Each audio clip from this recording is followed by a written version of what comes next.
Assalamualaikum warahmatullahi wabarakatuh. Waalaikumsalam. Selamat sore semuanya. Ini agak beda dengan biasanya, dimana kalau kalian kuliah normalnya di pagi hari, setengah 8, sekarang sore. Ya, sekarang alasan apa? Kalau pagi alasannya masih ngantuk, sekarang harusnya sudah siap ini, nggak ada alasan untuk tidak kuliah.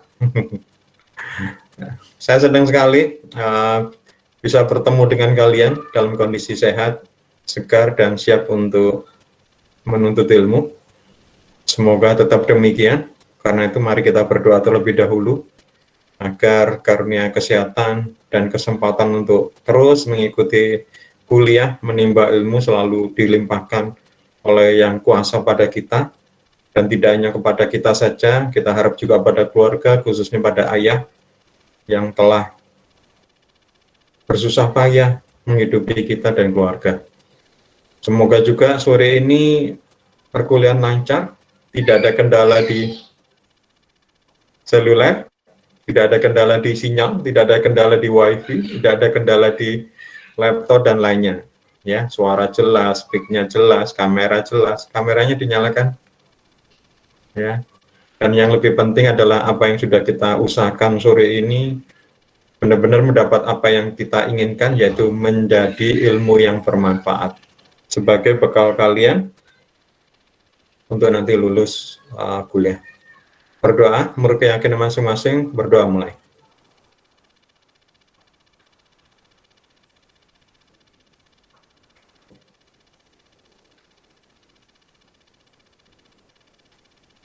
Selesai. Teman-teman, hari ini kita akan belajar tentang bagaimana sih sebenarnya yang terjadi ketika seorang konsumen mengambil keputusan untuk membeli. Jadi hal-hal yang mempengaruhi pembelian pada konsumen, atau bagaimana perilaku konsumen ketika memutuskan membeli. Apa yang sebenarnya di dalamnya. Karena pada dasarnya iklan ini adalah mempengaruhi keputusan membeli, yakni melihat perilaku konsumennya, ya. Nah, jadi ini kita lanjutkan di pertemuan kemarin. Kalau pertemuan kemarin kita belajar perencanaan anggaran. Ada berapa metode kita kemarin belajar perencanaan anggaran? 3, Pak, kalau nggak salah. Iya, betul. 3. Apa saja, Arfian? Arfian? Enggak pernah kedengaran suara Arfian ini. Arfian? Faktornya ada, Pak. Iya, metodenya apa aja? Oh, yang AICA. Bukan, metode untuk perencanaan anggaran.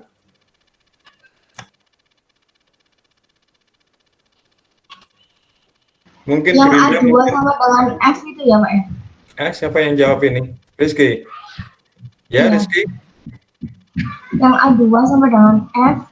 Ya, gak usah gitu lah. Intinya di mana? Yaitu rumusnya. Intinya metode pertama tentang apa, metode kedua bagaimana, metode ketiga seperti apa.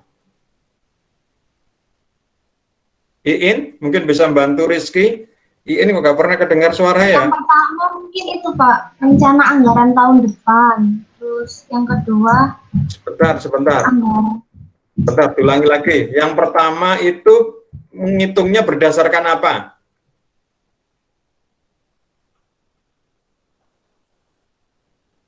Iin, bisa membantu Rizky? Sama Gerinda? Agnes, Gerinda. Yang pertama kayaknya berdasarkan anggaran tahun sebelumnya ya. Anggaran apa tuh yang sebelumnya? Yang pertama.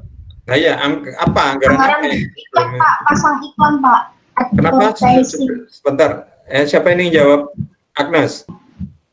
Saya Rizky, Pak. Oh, Rizky, coba terus apa? Yang pertama mungkin itu, Pak, anggaran advertising campaign dan budgetingnya buat planningnya periklanan itu.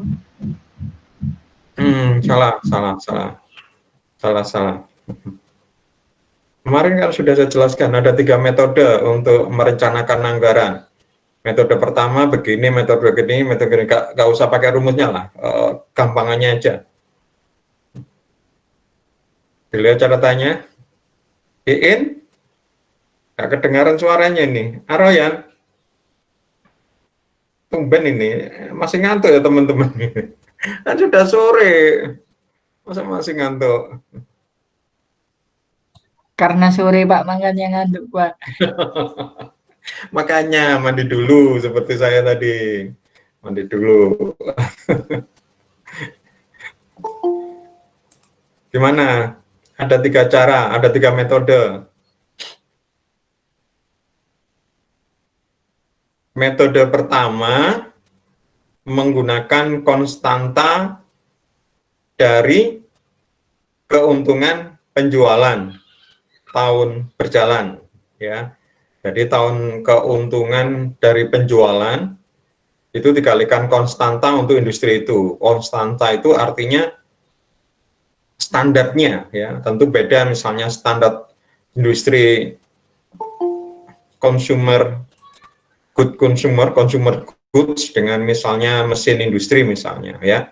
Kemudian yang kedua, ini konstanta ini yang pertama konstanta, ya, konstanta kalikan penjualan keuntungan perusahaan yang kemarin.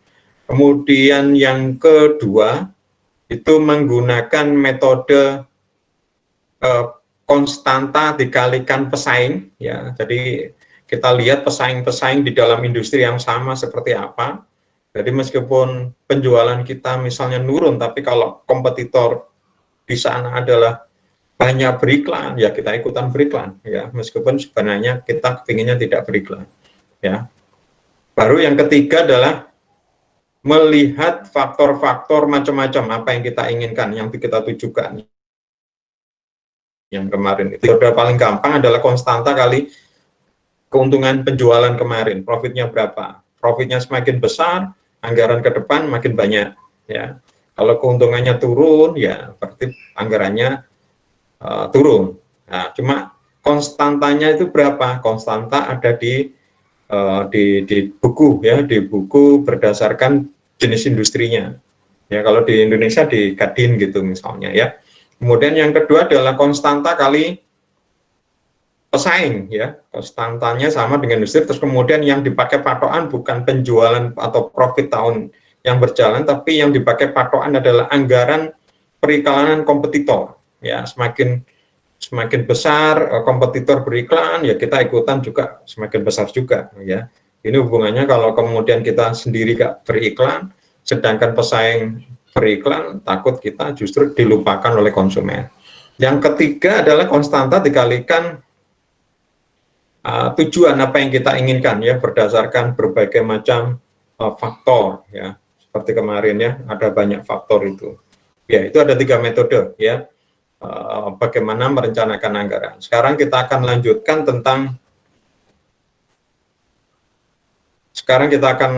tentang bagaimana sih sebenarnya keputusan pembelian, ya, di pihak konsumen.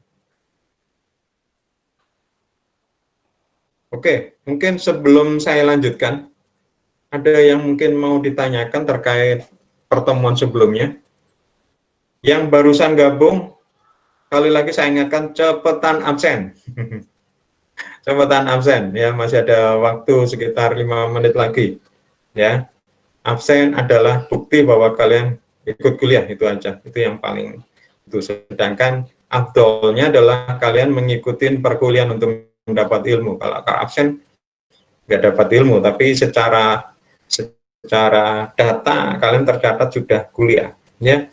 Sedangkan yang kuliah yang ini ikut meet ini adalah lebih afdolnya karena ilmunya ada di sini. Ya, meski begitu materinya juga sudah saya sampaikan.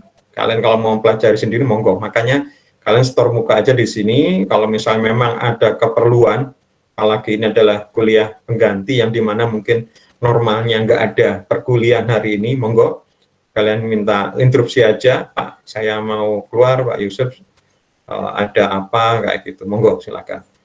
Ada yang mau ditanyakan terkait pertemuan hal-hal sebelumnya? Ini kenapa ini teman-teman saya yang biasanya keluar suaranya, apalagi Jose, ini sejak kuliah online yang manajemen periklanan ini nggak pernah kedengaran suaranya Jose ini. Jose hadir apa enggak sih? Seingat saya Jose itu ada di daftar kuliah. Mulai pertemuan pertama sampai sekarang nggak pernah kedengaran suaranya. Ini Jose, enggak ada Jose. Biasanya, kenapa ini? Ini juga keluar suaranya. Cynthia Ameliana nggak kedengaran suaranya, tumben ini. Kok jadi pendiam semua ini? Padahal kemarin kesepakatannya minimal meskipun nggak keluar suaranya, kameranya on. Ini nggak ada yang nyala ini kameranya. Siapa ini yang menyala? Oh, Dani, ketua kelas kita. Bagus, Dan. Memberi contoh. Oh, ini Arfian, sip. Rosi. Sudah 3 orang ini. Yang lain? Yang lain? Yang lain? Nggak ada. Malu-malu teman-teman ini. Kan nggak dinilai kan ya, Dan ya? Oke, saya lanjutkan kalau begitu. Nggak pede, Pak. Hah? Nggak pede, Pak. Nggak pedenya kenapa, Dan? Wah. Hah? Nggak Kurang tahu, pedenya. Pak. Mungkin belum siap atau gimana. Loh, memangnya kuliah harus siap-siapan kayak ini, mau tampil di mana gitu. Ya, Mungkin oke. aja, Pak. Kita lanjutkan ya. Oke. Faktor-faktor yang mempengaruhi perilaku pembelian. Sebelum saya sampaikan, sekali lagi bahwa ini adalah sebenarnya bagian penting mengapa kita harus menguasai, karena kita harus tahu sebenarnya apa sih yang mempengaruhi faktor pembelian. Ya, kenapa sih seorang konsumen melakukan keputusan membeli atau tidak, ya, sehingga kalau kita memahami ini, nanti iklan kita juga bisa ada filosofinya seperti itu. Jadi sekali lagi ya, sejak awal di pertemuan dulu waktu teori periklanan saya jelaskan bahwa iklan yang baik itu bukan hanya sekedar didesain, ya. Iklan yang baik bukan sekedar didesain, ya, karena penilainya bukan masalah di art, tetapi penilaiannya adalah di iklan yang baik. Berarti iklan yang bagaimana? Meningkatkan penjualan, Pak.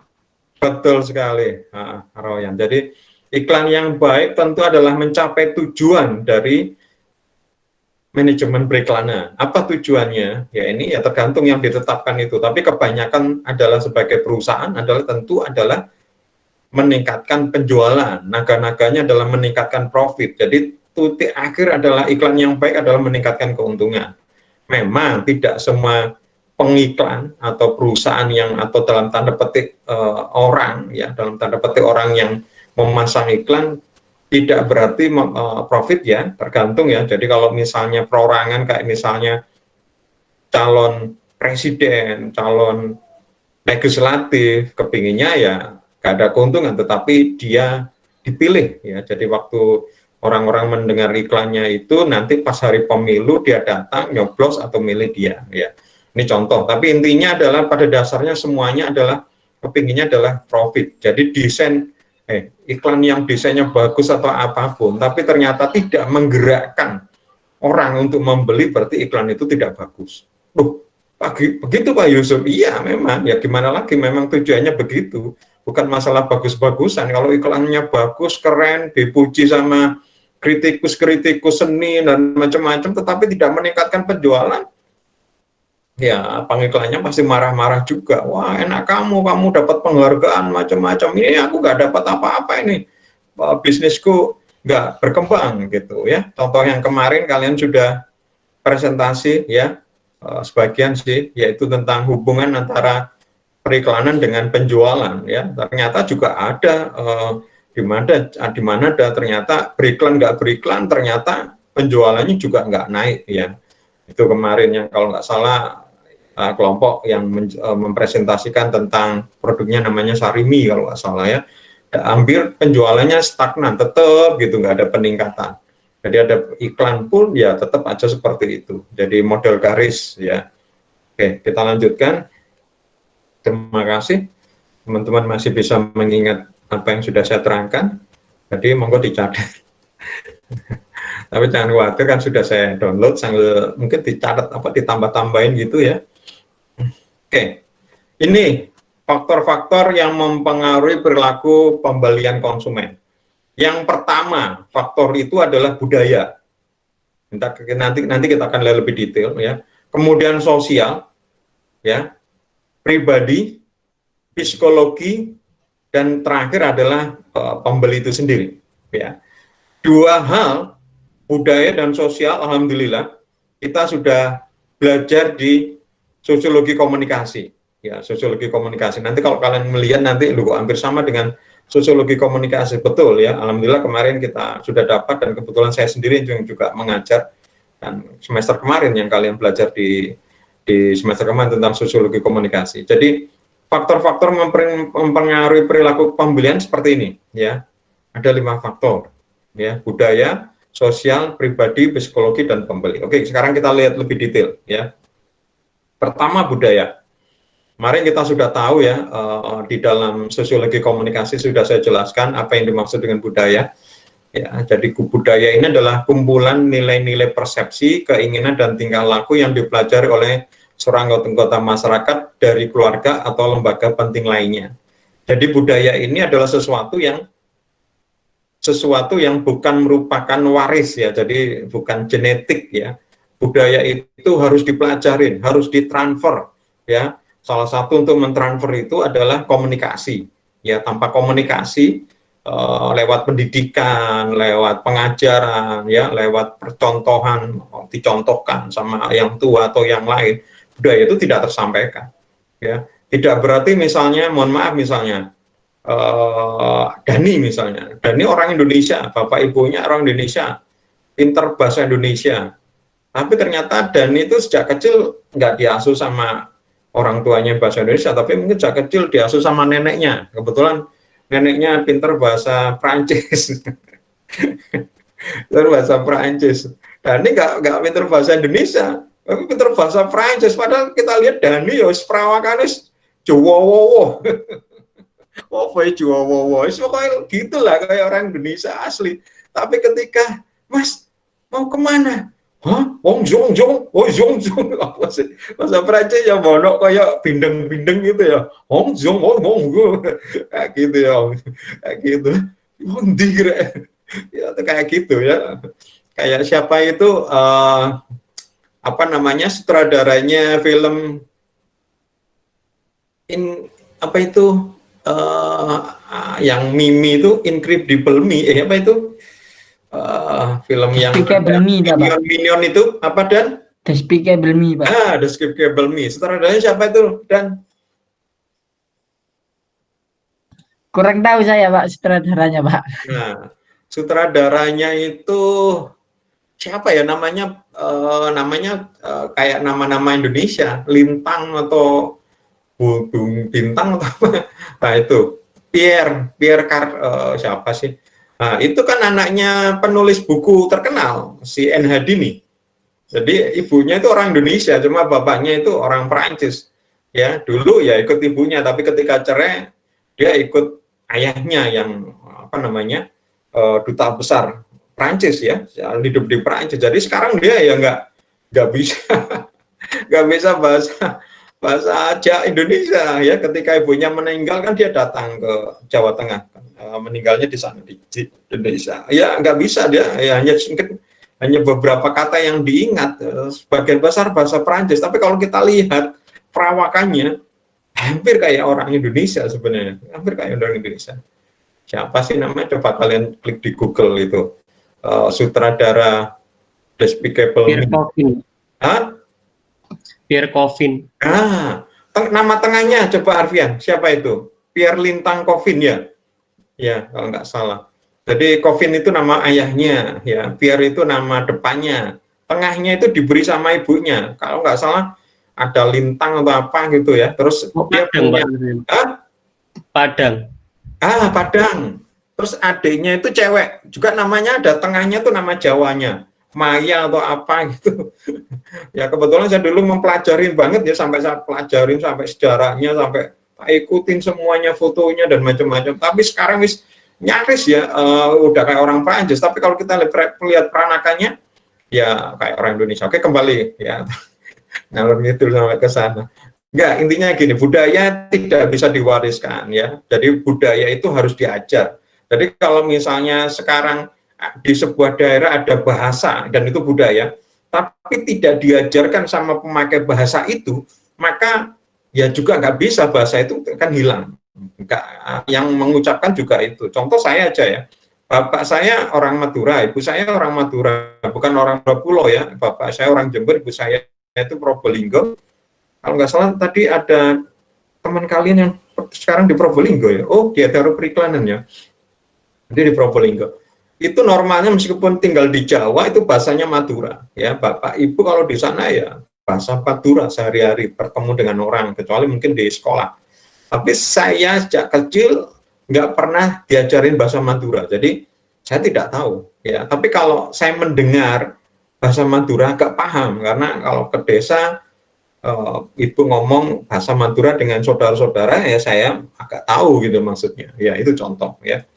Oke, kita kembali. Nah, kemudian ada namanya subbudaya. Ya, subbudaya ini adalah sekelompok orang yang mempunyai sistem nilai sama berdasarkan pada pengalaman hidup dan situasi. Jadi kalau budaya tadi itu adalah secara besarnya ya, sedangkan subbudaya ini kayak kecilnya, lebih kecil lagi. Jadi contoh misalnya budayanya Jawa, ya, secara keseluruhan ya, orang Jawa itu mesti seperti ini ya, mungkin akan beda dengan budaya di Sumatera sana ya. Sedangkan subbudayanya meskipun Jawa, antara orang Surabaya dengan orang Madura sama-sama di Jawa aja sudah beda. Orang Surabaya dengan orang Madiun itu sudah beda. Orang Surabaya dengan orang Jombang agak sama ya mungkin ya. Tapi Surabaya dengan orang Probolinggo sudah berbeda. Surabaya dengan Malang mungkin agak sama ya. Tapi Surabaya dengan orang Malang agak sana, dekat Lumajang, yakni suku Tengger sudah berbeda. Ya, ini semuanya berdasarkan hal yang sama di dalam sekelompok itu, di sekelompok orang di sekitar itu. Jadi misalnya Tengger itu ada di perbatasan antara Lumajang, Pasuruan, Probolinggo. Ya, ini semuanya akan bahasa Madura. Ya, budayanya adalah Islam ya di situ. Kita lihat Tengger di sini.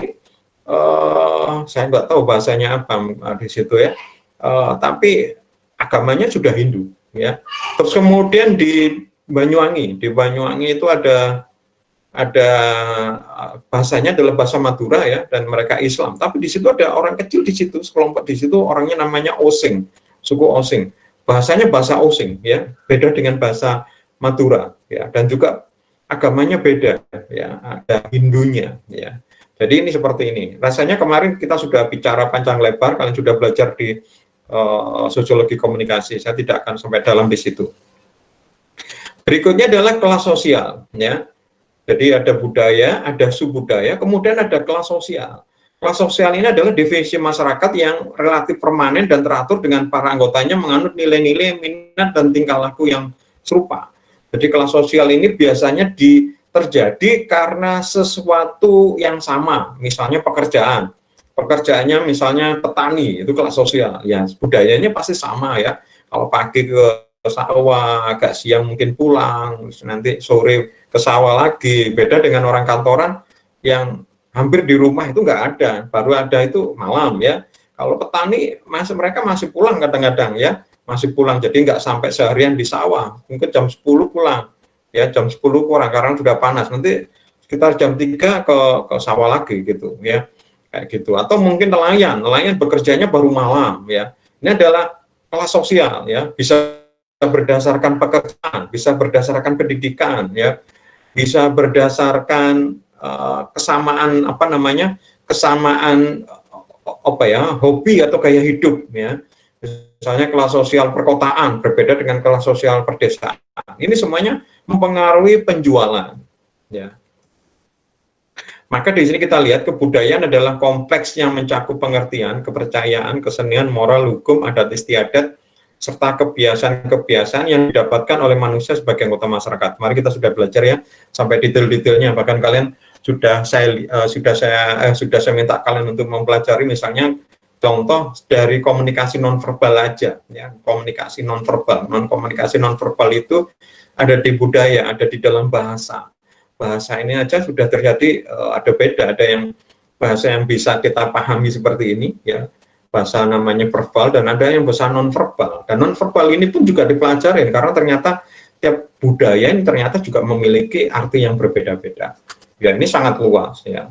Tapi ini mempengaruhi penjualan ya, mempengaruhi penjualan.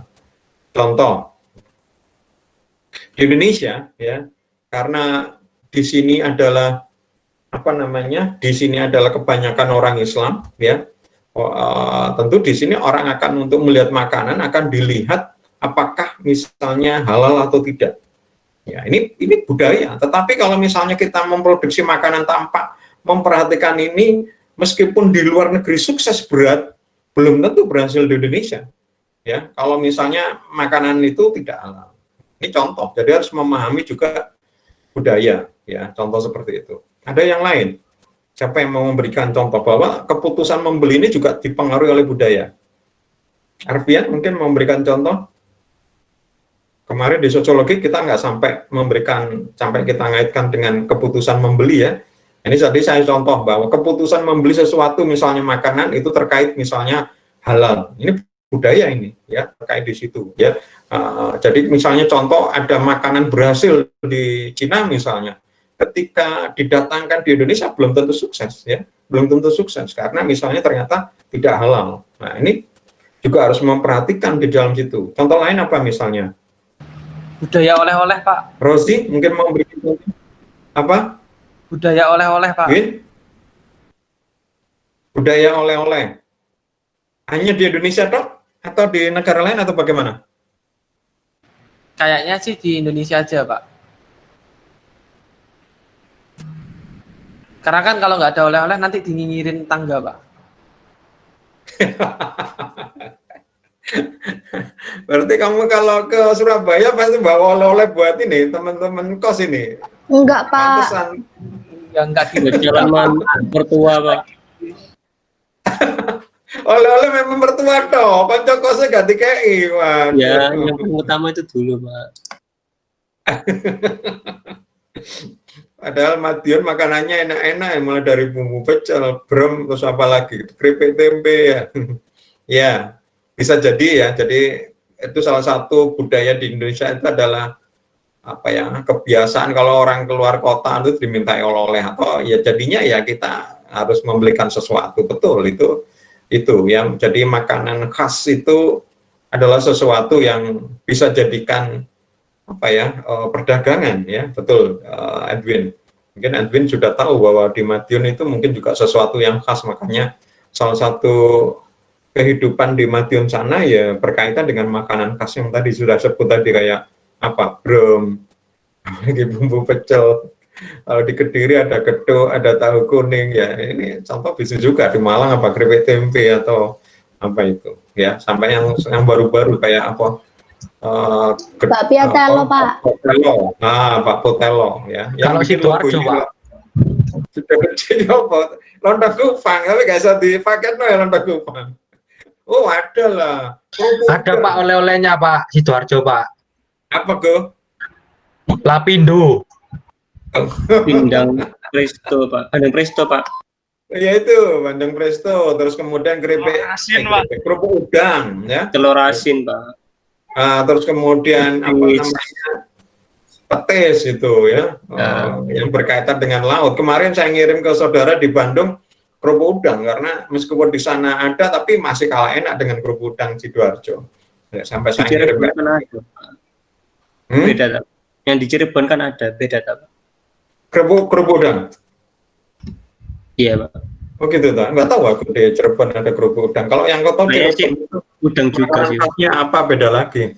Ya, memang setiap kota meskipun sama tapi rasanya nggak beda ya. Contoh misalnya tempe ya, tempe di Surabaya, tempe di Kediri sama tempe di Malang beda, sama-sama tempe ya. Contoh kalau tempe bagi saya enak itu tempe di Malang. Tapi ya di Surabaya kadang-kadang nggak nemu tempe yang Malang.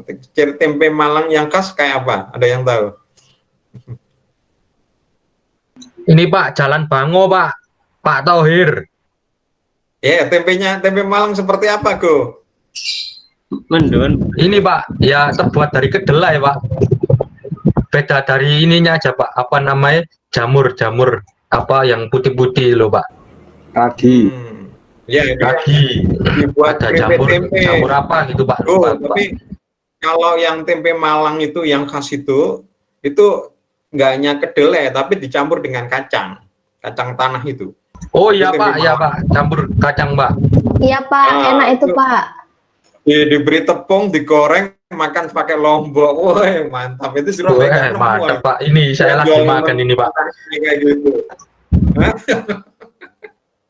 Waduh, berhenti ngomong makanan gara-gara Edwin tadi oleh-oleh. Mungkin ada yang mau berikan contoh lagi. Saya mau tanya. Pembelian terkait dengan pembelian. Sorry. Budaya mempengaruhi pembelian. Enggak, saya mau tanya agak melenceng boleh, Pak? Iya, Fian. Kayak proses pembayaran gitu termasuk budaya nggak sih? Proses pembayaran gitu sih. Iya, betul. Termasuk budaya, Pak. Termasuk. Transaksi, Soalnya kan- negosiasi. Soalnya kan kalau saya lihat ya biasanya kalau orang-orang Indonesia itu biasanya suruh makan dulu terus bayarnya belakangan. Sedangkan kan ada budaya lain yang Betul. harus bayar dulu atau gimana gitu. Iya. Betul. Ya. Ada lagi juga dengan pembayaran. Misalnya kalau kita misalnya bisnis ya, toko lah anggap saja. Terus kemudian kita mensyaratkan kartu kredit gitu. Nggak laku karena yang punya kartu kredit ini nggak terlalu banyak, beda dengan luar negeri. Kartu kredit mungkin luar negeri hampir semua orang punya ya, sedangkan kita justru nggak semua orang ya. Contoh kemarin saya punya masalah ya, saya diminta ponakan saya ini untuk apa namanya daftar Netflix. Ternyata Netflix itu hanya bisa bayar pakai kartu kredit, meskipun tulisannya debit, kita masukkan kartu debit kita nggak bisa, nggak ada lagi pembayaran yang lain, Indomaret, Alfamart, Bank apa nggak ada. Jadi padahal saya kepingin nuangis minta apa Netflix, udah saya masukkan apa kartu debitnya itu nggak bisa, padahal cuma hanya kartu kredit gitu. Ya memang sih ada solusinya, saya bilang coba aja beli di apa kayak Tokopedia atau apa, mungkin ada yang jual lewat itu, saya yakin pasti ada ya. Mungkin orang kadang sudah beli terus nggak suka terus dijual gitu kan, tinggal diberitahukan username password terus kemudian tinggal meneruskan, mungkin bisa seperti itu. Ya, tapi nggak mau ya gitu ya. Sudah kemarin saya tinggal nggak bisa. Ini contoh ya, contoh betul sekali Adrian. Secara teknis juga seperti itu. Iya Pak. Yang saya mati orang Indonesia. Ya Vigo. Vigo, temanmu Martin mana? Kok nggak pernah kedengaran suaranya? Ini Pak lagi ngajari anak-anak main futsal Pak. Ya waktunya kuliah ya sebentar lah. Ya, maklum, Pak. Itu diminta sama orang tuanya kuliah kok. Namanya Ya, absen striker dulu Pak. lah. Setelah itu bisa. Ya, oke, saya lanjutkan. Kebudayaan terdiri dari segala sesuatu yang dipelajari dari pola-pola perilaku yang normatif, yaitu mencakup segala cara atau pola pikir, merasakan, dan bertindak. Kemarin sudah kita pelajari, kita ulang ya. Secara definisi, kebudayaan adalah keseluruhan sistem, gagasan, tindakan, dan hasil karya manusia dalam rangka kehidupan masyarakat yang dijadikan milik dari manusia dengan belajar. Maka jelas ya, kebudayaan ini sangat-sangat mempengaruhi ya, sangat-sangat mempengaruhi proses pengambilan keputusan. Ini kita harus belajar banget ya. Ya kecuali mungkin kalian apa namanya jual di lokal aja, misalnya jualannya untuk orang Surabaya, sekalian pasti tahu lah budayanya Surabaya. Tapi kalau misalnya kalian jual di apa di suku lain misalnya di Papua, mungkin harus belajar lagi kebiasaan di sana, apa yang disenangin, apa yang biasa dikenakan, ya kan? Itu mungkin beda itu, ya. Nah, konsumen juga ditentukan oleh kebudayaan yang tercermin pada cara hidup, kebiasaan, kondisi dalam permintaan akan bermacam-macam barang dan jasa. Contoh, ya, contoh. Kalau mau Lebaran di sekitar sebelum puasa, biasanya kebutuhan sarung, peci, itu meningkat gitu ya. Ini contoh kebudayaan, kebiasaan ya, tradisi ya. Terus kemudian mau lebaran, baju-baju baru, wah, karena tradisinya begitu. Orang nanti pas lebaran pakai baju baru gitu. Ya ini contoh ya, permintaan barang-barang dan jasa. Bahkan ini yang lucu juga ini, ketika mau lebaran, orang-orang mau menukar uangnya dengan nilai puas. Ini juga adalah kebiasaan atau tradisi ya, sehingga nanti kalau lebaran bisa memberi uang baru, padahal uang baru, uang lama yang penting ya Go. Kamu misalnya tak beri uang 1.000, uang Pak baru, Yusuf. terus kemudian aku punya uang 10.000 jelek, kamu pilih yang mana Go? Ya, Rizky? Putus Pak. Wah, aku lo nggak putus-putus. Kamu sih. Aku juga nggak putus. Pak Yusufnya tuh yang Wah, putus-putus. putus-putus. Bukan aku. Kan kamu dah. Bukan. Makanya dah. Tak bilang Perbaiki tak bilang hubungannya apa itu aja loh. perbaiki, jangan putus-putus. Ya Allah. Iya. Yang lain-lain nggak putus-putus kan suara saya kan? Oh, ini baru putus Rizky, Pak ini mungkin Pak. kamu pakai Ini seluler ya? ini baru putus ini Pak. Hah? Ya putus ini Pak. Putus-putus Pak. Enggak, suaramu jelas kok. Oh iya jelas Pak ya. Tapi di saya putus-putus Pak. Mas Putus-putus. sorry Pak.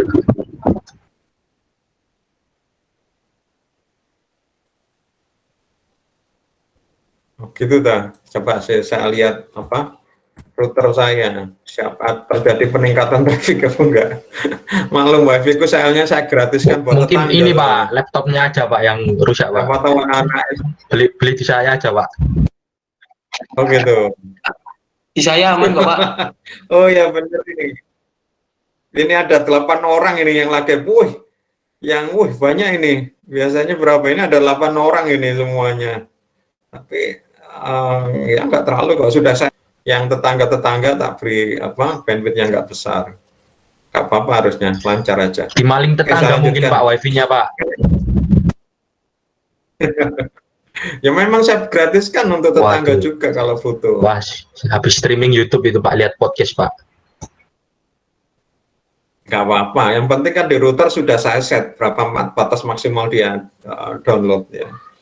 Oke, berikutnya adalah jadi perilaku konsumen sangat ditentukan oleh kebudayaan yang melingkupinya dan pengaruhnya akan selalu berubah setiap waktu sesuai dengan kemajuan atau perkembangan zaman dan masyarakat itu ya. Ini sudah sangat jelas ya, bahkan di kemarin di kuliah sosiologi komunikasi kita sudah melihat terjadinya perubahan sosial. Bahkan dengan adanya perubahan sosial ini ternyata terjadi dampak ya.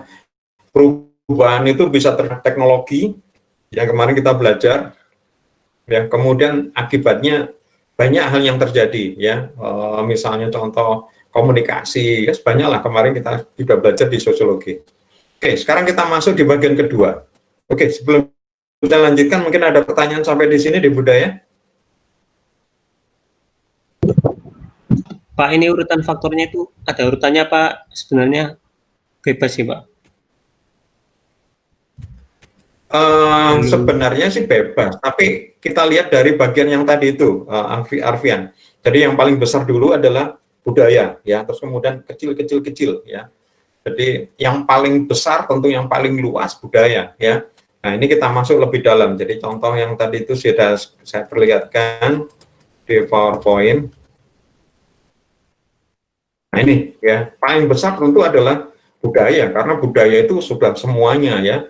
Nah, terus sampai kemudian yang paling kecil adalah psikologi, paling kecil lagi di pembeli itu tadi, pembeli udah person lagi, ya sudah satu orang tadi. Tapi orang ini kan tetap person ya, cuma memang person ini akan dipengaruhi oleh faktor yang tadi itu, ya budaya, sosial, psikologi. Ya, jadi yang paling besar semua adalah budaya. Jadi ya memang secara umum atau secara piramida ini yang paling general sampai kemudian lebih khusus ya.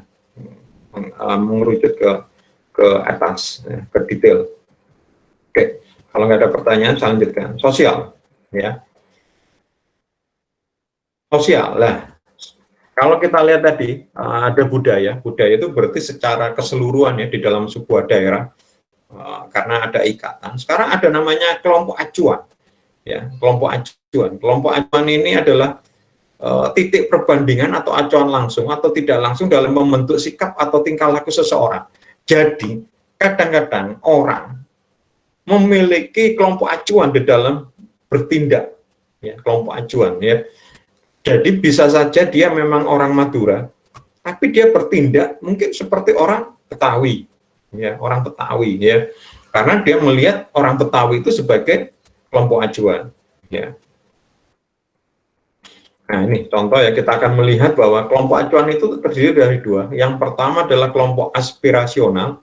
Jadi kelompok yang diincar oleh seseorang agar dapat masuk ke dalamnya. Jadi kelompok yang diincar agar dia sendiri bisa masuk atau dianggap masuk di situ. Ya, contoh misalnya begini, saya orang Madura. Ya, contoh aja, jangan tersinggung ya kok orang Madura. Ya. Tapi saya kepinginnya seperti dianggap orang kota, gitu lah. Orang kota kita acuannya adalah Jakarta.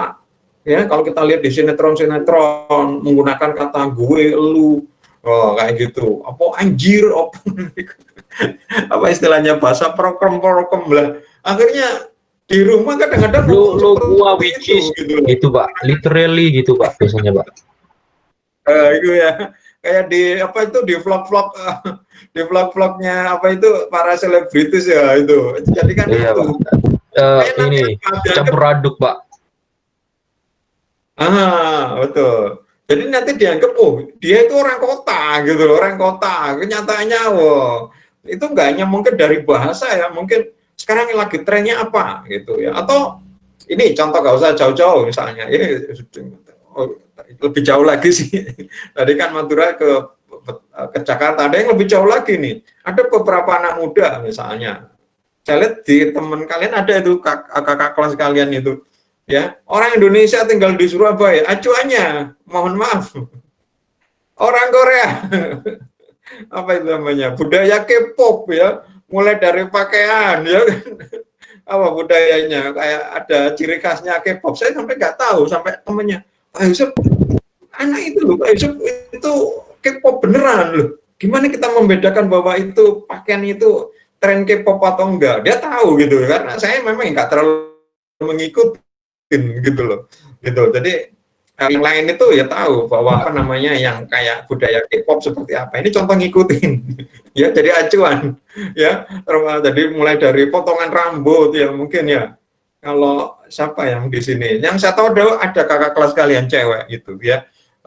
Gara-gara teman-temannya bilang ini Pak yang itu ngikutin acuannya Korea, sehingga dari situ saya memperhatikan dari pakaiannya apanya.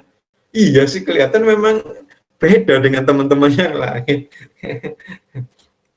Ya, itu contoh adalah kelompok acuan, kelompok aspirasional, ada sebagai bahan inspirasi.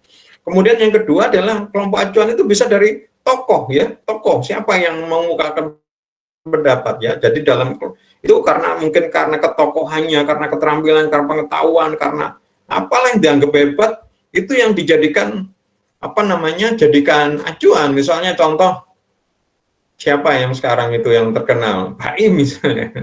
Ya, sekarang Baim ya. Misalnya Baim. Raffi Ahmad, Pak.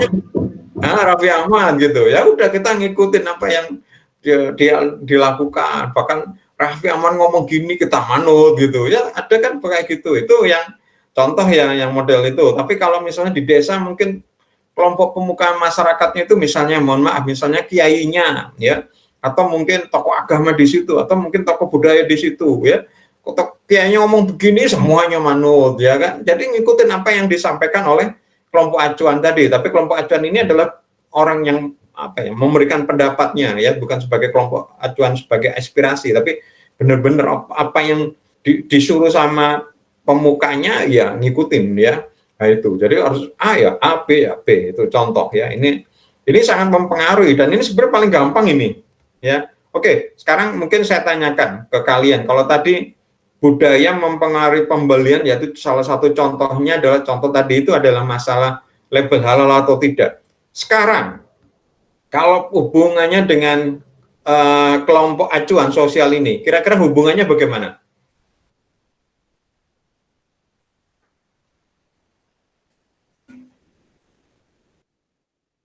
Ada yang Pembelian tuh ini Pak, apa namanya? Mungkin apa?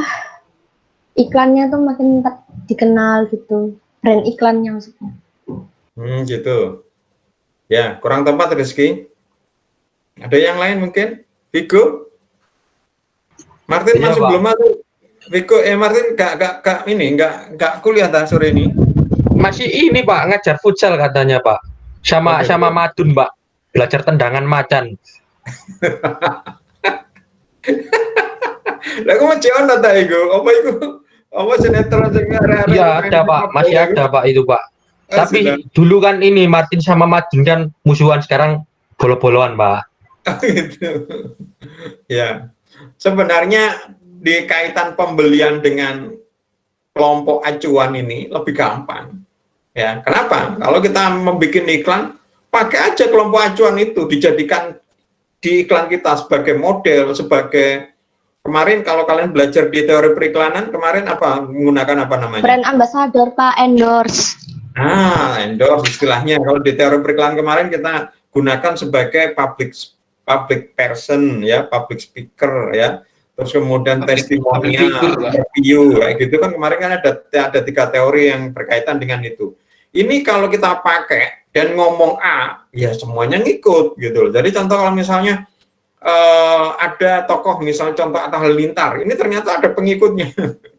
Coba ya ternyata pemuka pendapat atau inspirasional. Udah kita ngomong aja, kata tolong ini kopiku ya, ngomongnya oke, siap. Ini ABC guys, langsung beli semua ya kan, contoh ini paling gampang sebenarnya, ini paling gampang, paling enak ini kalau dijadikan iklan. Makanya sebenarnya kita harus melihat siapa sih yang akan menjadi kelompok aspirasional atau pemuka pendapatnya ya. Kemudian berikutnya ada kelompok referensi ya. Kelompok referensi ada kelompok yang menjadi ukuran seseorang untuk membentuk kepribadian perilakunya. Biasanya masing-masing kelompok mempunyai pelopor opini yang dapat mempengaruhi anggota dalam memilih sesuatu. Dalam hal ini, manajer pemasaran perlu mengetahui siapa pelopor opini dan suatu kelompok bersangkutan guna menentukan program pemasaran. Seperti saya bilang tadi, ya. Jadi sekarang siapa sih target saya misalnya untuk anak muda? Anak muda ini siapa sih sebenarnya kelompok acuannya, kelompok referensinya? Oh, yang saya tembak ini ternyata orang atau anak-anak ini suka sekarang K-pop ya, budaya Korea, ya sudah, mungkin saya akan mengundang siapa, BTS atau Blackpink untuk apa namanya jadi endorse saya istilahnya tadi itu, atau jadi spokesperson saya di dalam iklan televisi ya. Berikutnya ada namanya kelompok sosial ya.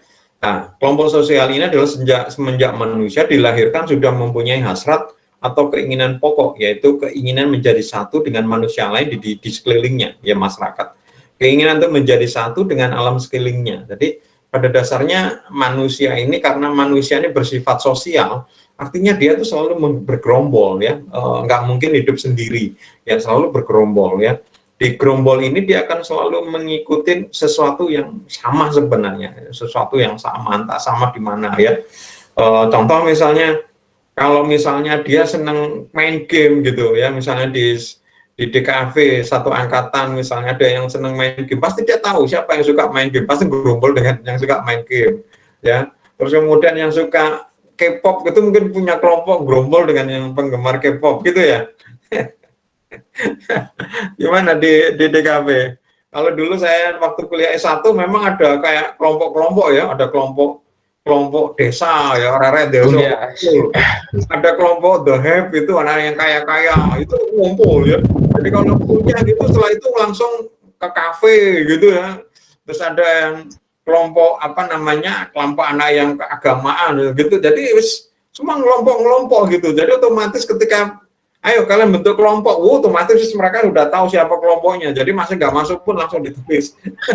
Kuliah di UNER itu ya Pak ya, pasti Pak. Ya, betul sekali. Kau tahu kamu? Oh iya, saya tahu Pak. Kelompok-kelompokan kalau di Sitikom kayaknya nggak ada ya, Vigo ya? Iya Pak. Kenapa Pak? Nggak, di Sitikom nggak ada kelompok-kelompokan ya? Oh nggak ada Pak. Tapi ada KTP Pak, bisa di tapping Pak. Iyalah zaman sekarang lah KTM ku dulu kan kertas dilaminating gitu aja. Lah kan juga kayak apa? Semuanya masih manual. Oke, saya lanjutkan ya.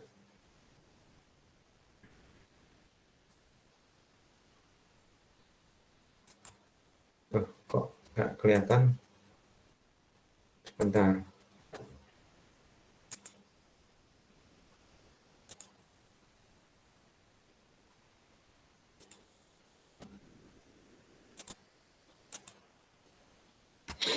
Oke, saya lanjutkan.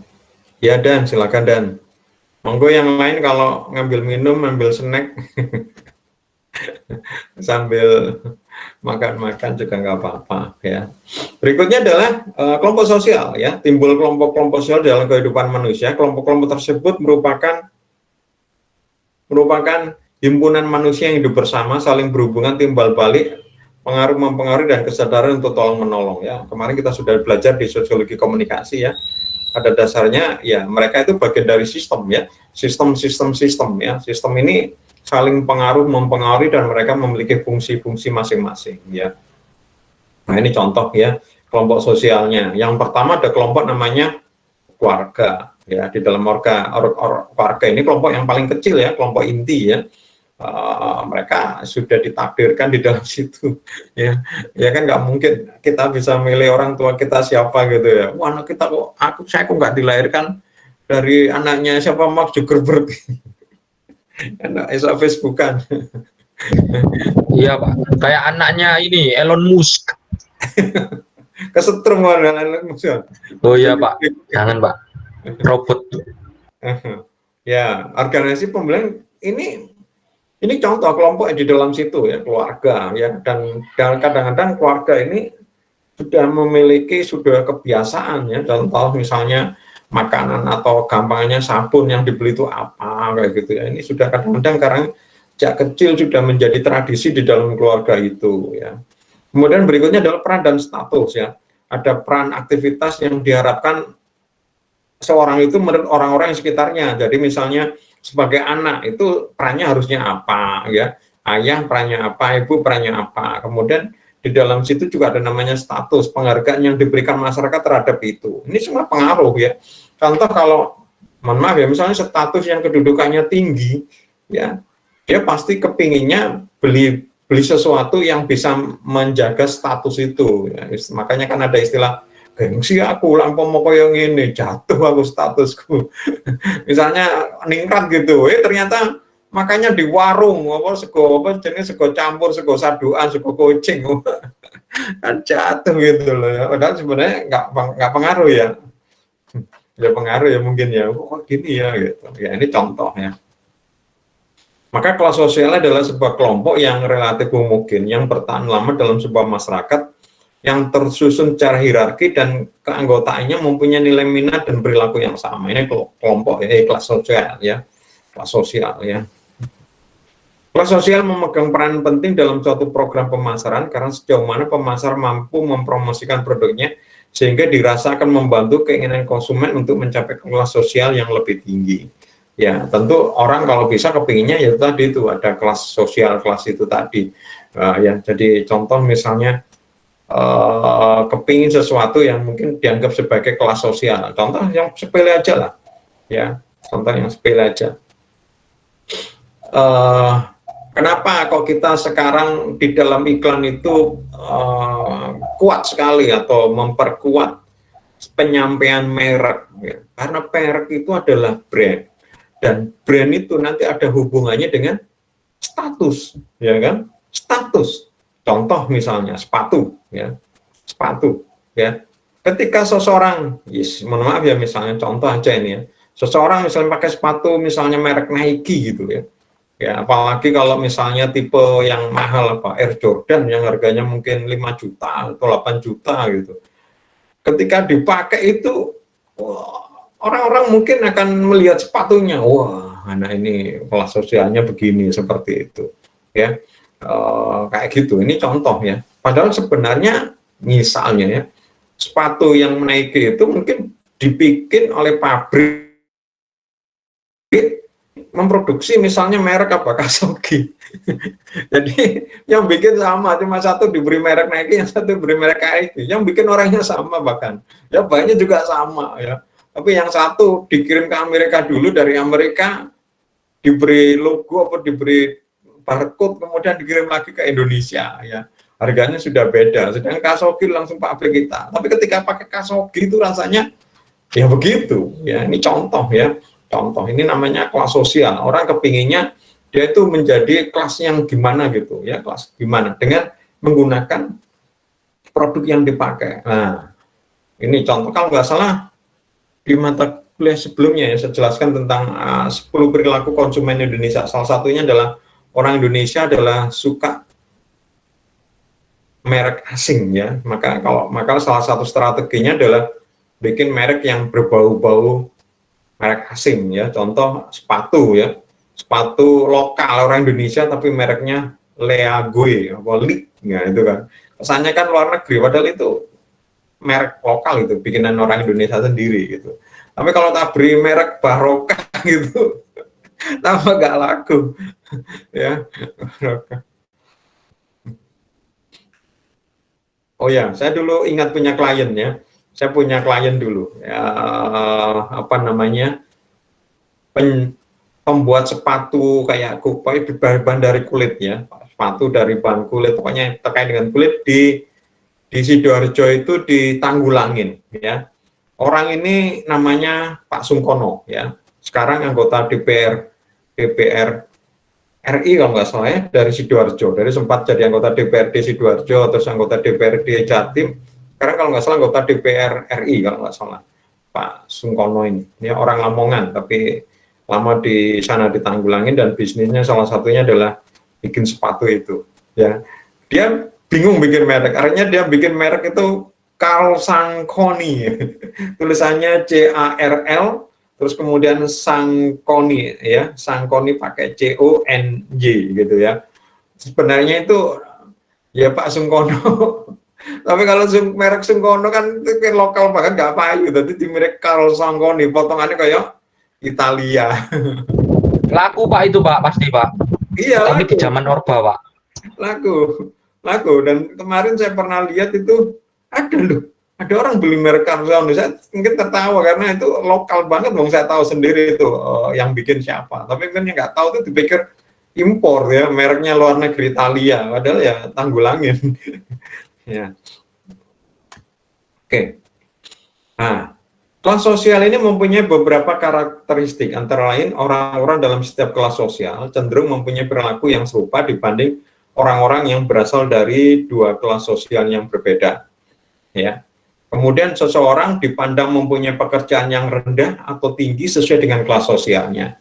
Ya, jadi kadang-kadang hanya dengan apa yang dikenakan, kadang-kadang apa yang dimakannya, kebiasaannya, orang bisa melihat bahwa ini kelas sosial rendah, kelas sosial tinggi. Padahal kepinginnya masyarakat atau seseorang itu dihargai sebagai kelas sosial yang tinggi. Ya, makanya kan ada apa ya, peribahasa, yang penting gengsi nih, ya, gengsi nih ya kan, kayak gitu. Jadi statusnya dijaga ya. Jadi utangnya wake misalnya, gak peduli, yang penting gaya ya, apa namanya, penghasilannya kakak tapi bawa mobil misalnya, wah, dianggap sebagai status sosial tinggi, padahal mobilnya mungkin hutang kredit ya, kayak gitu ya. Kelas sosial, seseorang dinyatakan dengan beberapa variabel seperti jabatan, pendapatan, kekayaan, pendidikan, orientasi terhadap nilai, daripada hanya berdasarkan sebuah variabel. Jadi itu tadi, kadang-kadang kelas sosial bisa dilihat seperti itu. Intinya sih kepinginnya tiap orang itu dihargain di posisi yang tinggi ya. Jadi contoh, kalau bisa dianggap intelek, dianggap pendidik, dapat orang yang mendapat pendidikan tinggi misalnya, dianggap kaya, dianggap apa gitu. Makanya seringkali sekarang kan masih banyak penipuan-penipuan seperti itu ya. Contoh ya, di masyarakat itu ada beberapa yang menganggap misalnya PNS itu punya kelas tersendiri ya, atau TNI ya, TNI polisi ini memiliki apa ya, tingkat sosial tertentu, sehingga sampai ada yang orang yang mengaku sebagai TNI, mengaku sebagai polisi gitu ya, kemudian sampai memacari cewek ya kan, terus kemudian ternyata hanya itu aja ya, ambil uangnya aja. Ini contoh ya, karena para perawat muda. siapa yang nggak seneng apa namanya suaminya tentara, apalagi kalau pangkatnya perwira gitu ya. Bego kepingin pacarnya dokter. Oh jangan Pak, nanti saya di ini Pak, di Disuntik. sabotase. Ya kan, ada yang juga gitu. Sudah 2 kali, 3. Iya nanti wih kalau pacarku santri lah.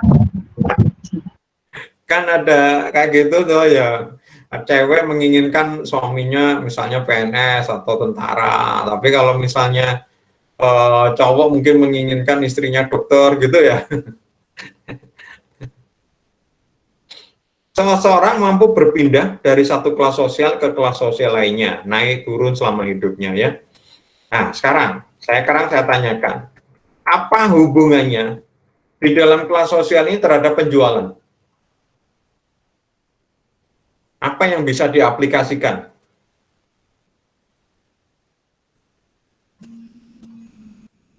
Suka diam semua. Gimana Pak? Gimana Pak? Ya, Gimana, tadi Pak? kan kita sudah belajar ya, perturutan ya, mulai dari budaya, terus kelas seksual. Sekarang masuk ke status ya, kelas sosial. Nah, ini aplikasinya terhadap untuk kita sebagai periklanan atau di dalam pemasaran kira-kira bagaimana?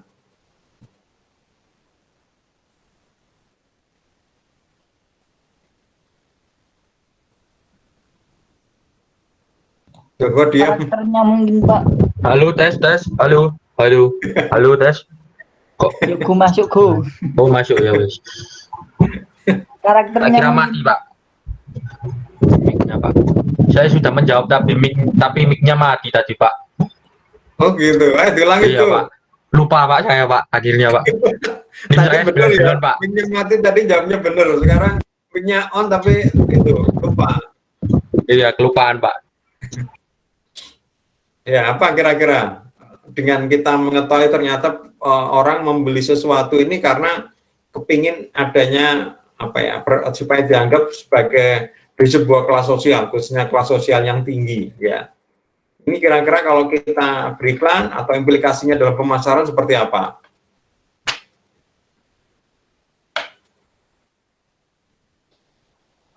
Pak, tadi pertanyaannya gimana, Pak? Ya, jadi ini kan kita sudah masuk lagi, yang faktor mempengaruhi pembelian salah satunya adalah kelas sosial. Ya tadi kan sudah kita bahas ya.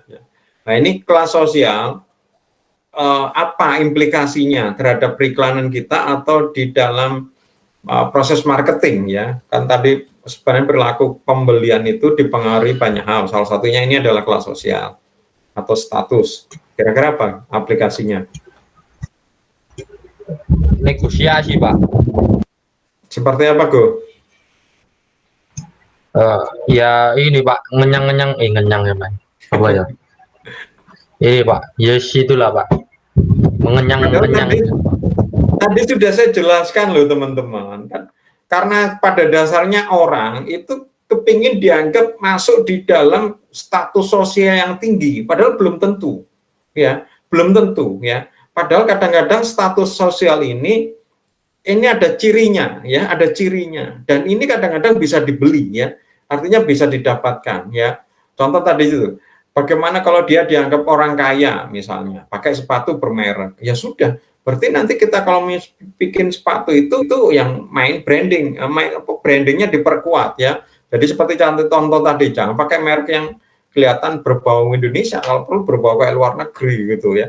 Itu nanti gunanya nanti dia akan seakan-akan dianggap status sosial tinggi. Pakai sepatu kulit mereknya Karl Songkoni, wah, pikir mungkin sama dengan merek Bele gitu, yang tidak tahu kelihatan seperti orang Barat. Bele kan juga merek Barat, padahal seperti itu. Ini contoh ya. Ini untuk aplikasinya kita, ya aplikasinya kita. Ketika orang seperti itu, ya contoh lagi ya. Berarti kalau kita bikin iklan, ya pakai model yang pasti kelihatan berkelas ya, cantik, ganteng kayak gitu ya. nggak mungkin yang pakai yang model-model biasa gitu, karena kepinginnya orang juga kepinginnya dianggap sebagai status sosial yang itu gitu loh ya. Kalau perlu yang terkenal, pakai Agnes Monica misalnya, pakai siapa, Paula Verhoeven gitu ya, seperti itu, sehingga dianggap kedudukannya sama dengan mereka. Ini contohnya. Oke, berikutnya adalah keluarga. Tadi kan sudah saya jelaskan, sebagai sekarang kita lebih detail keluarga. Keluarga ini digunakan untuk menggambarkan berbagai macam bentuk rumah tangga. Macam-macam bentuk keluarga itu ada, yang pertama adalah keluarga inti, nuclear family. Jadi lingkup keluarga yang paling kecil, ya ini ibu, bapak, anak. Itu paling kecil ya, keluarga inti ya. Jadi bapak, ibu, anak ya. Terus kemudian ada keluarga besar, extended family. Jadi keluarga inti ditambah dengan orang yang berkaitan dengan tadi itu ya. Contoh misalnya kakek, nenek, cucu misalnya ya, paman, bibi ya, sepupu gitu ya.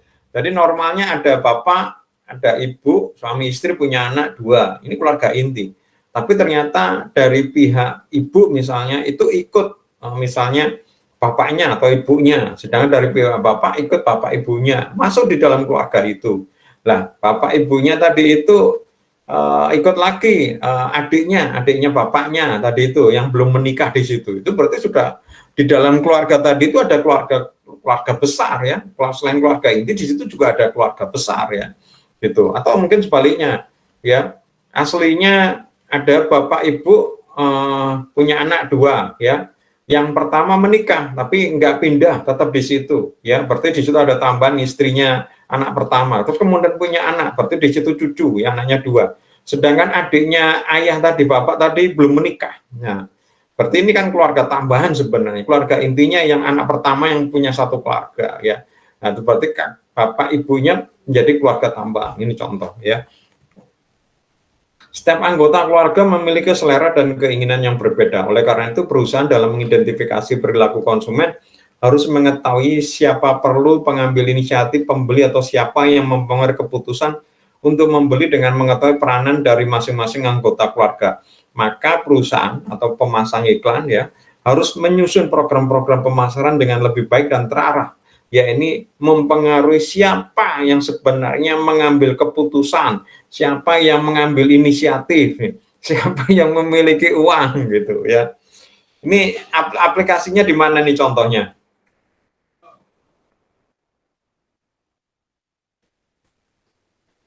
Halo?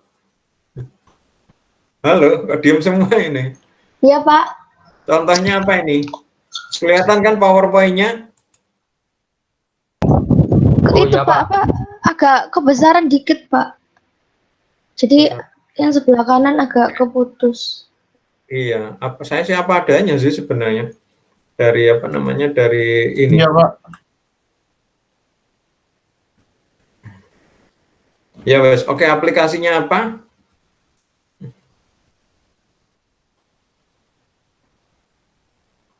Kok diam semua? Keluarga. Putus-putus mungkin Pak, anak-anak Pak. Ya wes. Ya, apa ya sebisanya wes. Ya sama kayak yang tadi Pak Yusuf bilang, masalah kayak beli sabun, beli sampo gitu nggak sih Pak?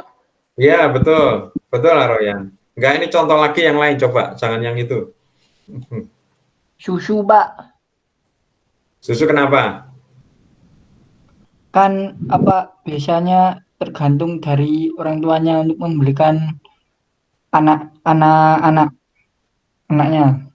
Nah, betul sekali. Ya, jadi salah satu yang mungkin bisa pelajarin ya jelas, misalnya contoh produk kayak contoh tadi itu misalnya susu ya.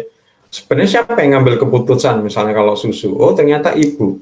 Ya, berarti iklan kita harus menyasar ibu, karena untuk susu ini ternyata pengambil keputusannya ibu. Ya, istri ya, atau bunda seperti itu ya.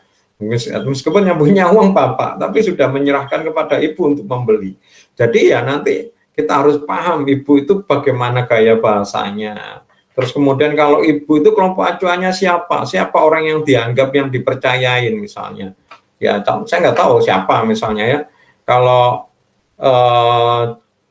misalnya contoh misalnya ibu misalnya ibu itu ternyata misalnya contoh ya sekedar contoh acuannya itu Mama Dede yang di Indosiar itu loh ya kan, memperhatikan apa yang diomongkan sama siapa itu Mama Dede apa siapa itu pemirsa apa curhan mah gitu ya kan. Nah itu, ini dijadikan model aja, dijadikan public person. Jadi dia ngomong, susu yang baik adalah ini menurut hadis bla bla bla. Karena itu ibu-ibu itu yang ngambil keputusan, ya. Jadi itu contoh, ya. Contoh yang lain lagi adalah anak-anak, ya. Yang butuh itu anak-anak, ya. Berarti sebenarnya yang mengambil inisiatif siapa? Anak-anak, ya, anak-anak. Tapi tetap keputusan membeli itu adalah ibu, mamanya. Tetapi kan inisiatifnya anak-anak. Jadi iklannya digenjot dua. Ya. Pertama iklan itu harus menyasar ke anak-anak, mendorong mereka beli, ingin. Ya. Kemudian ada lagi iklan yang bisa mempengaruhi ibu tadi, mamanya anak-anak tadi. Ya. Kenapa? Mamanya tadi itu mungkin berpikir ini tidak baik, misalnya merusak gigi atau apalah gitu ya. Tapi di iklan ini harus mempengaruhi bahwa itu tidak masalah. Sedangkan anak-anak ini bagaimana anak-anak ini senang gitu ya, tambahin kayak gitu. Ini bisa mempengaruhi penjualan kita. Ya. Pak Yusuf mau tanya. Oke.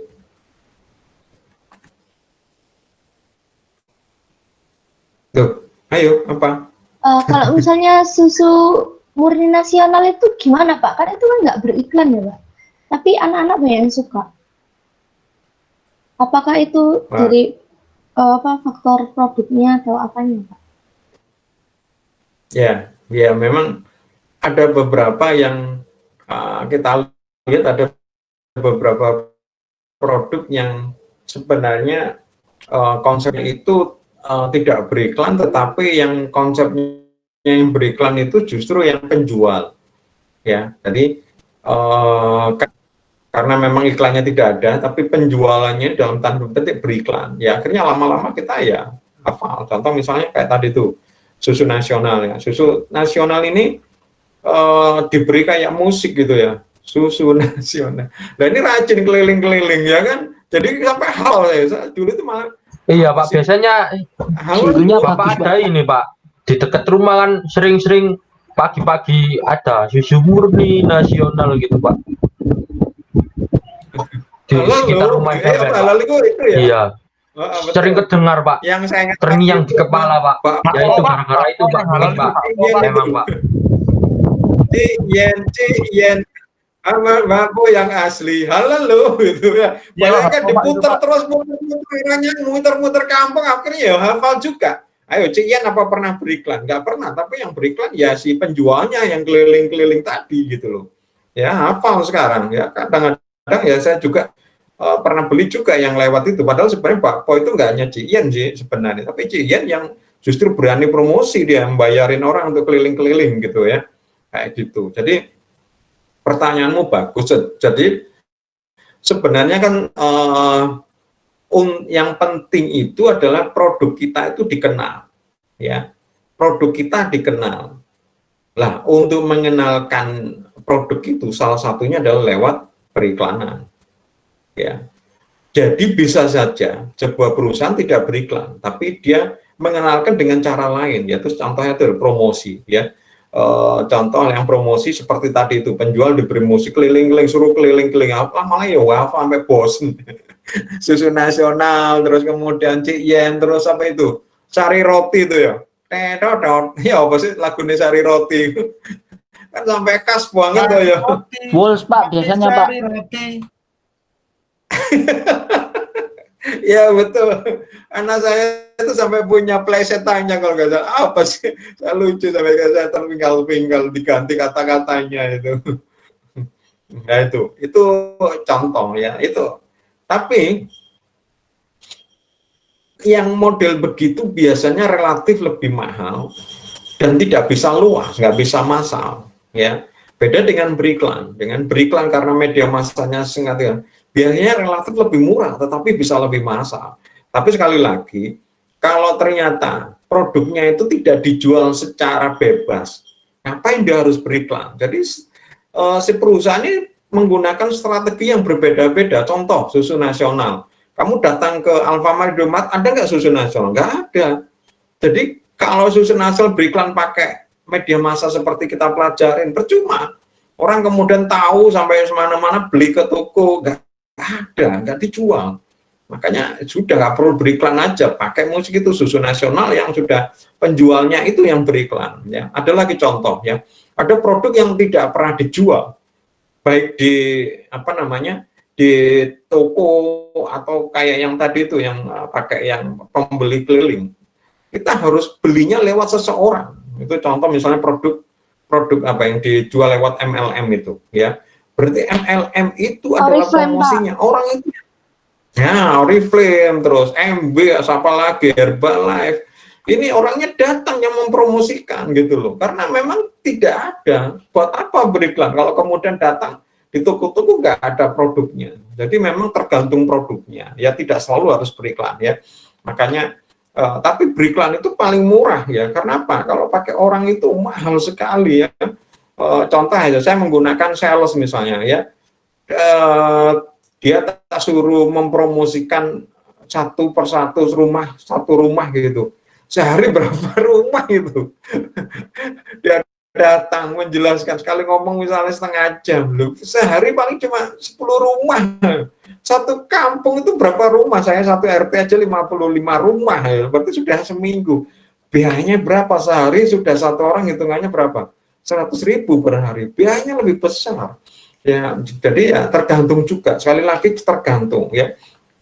Tetap ada produk yang saya lihat itu dijual sampai sekarang, saya lihat ya nggak pernah beriklan, nggak pernah apa, tapi pakai itu ya. Contoh kalau kalian pernah melihat di jalan itu ada mobil kayak mobil Suzuki Carry gitu, ada tulisannya Signora ya, mungkin pernah lihat ya. Signora itu jual peralatan rumah tangga loh, seperti kayak kompor gas ya, kompor gas, tapi kamu beli di toko nggak ada tuh Signora. Dia ya dijualnya ya lewat ini, lewat apa namanya person to person. Ya mobilnya di drop di sebuah kampung. Orang itu datang di kayak gitu loh. Nanti ini sudah pindah lagi ke sana. Nanti kapan lagi berapa tahun lagi kembali ke situ. Itu pun dia nggak mau apa namanya nggak mau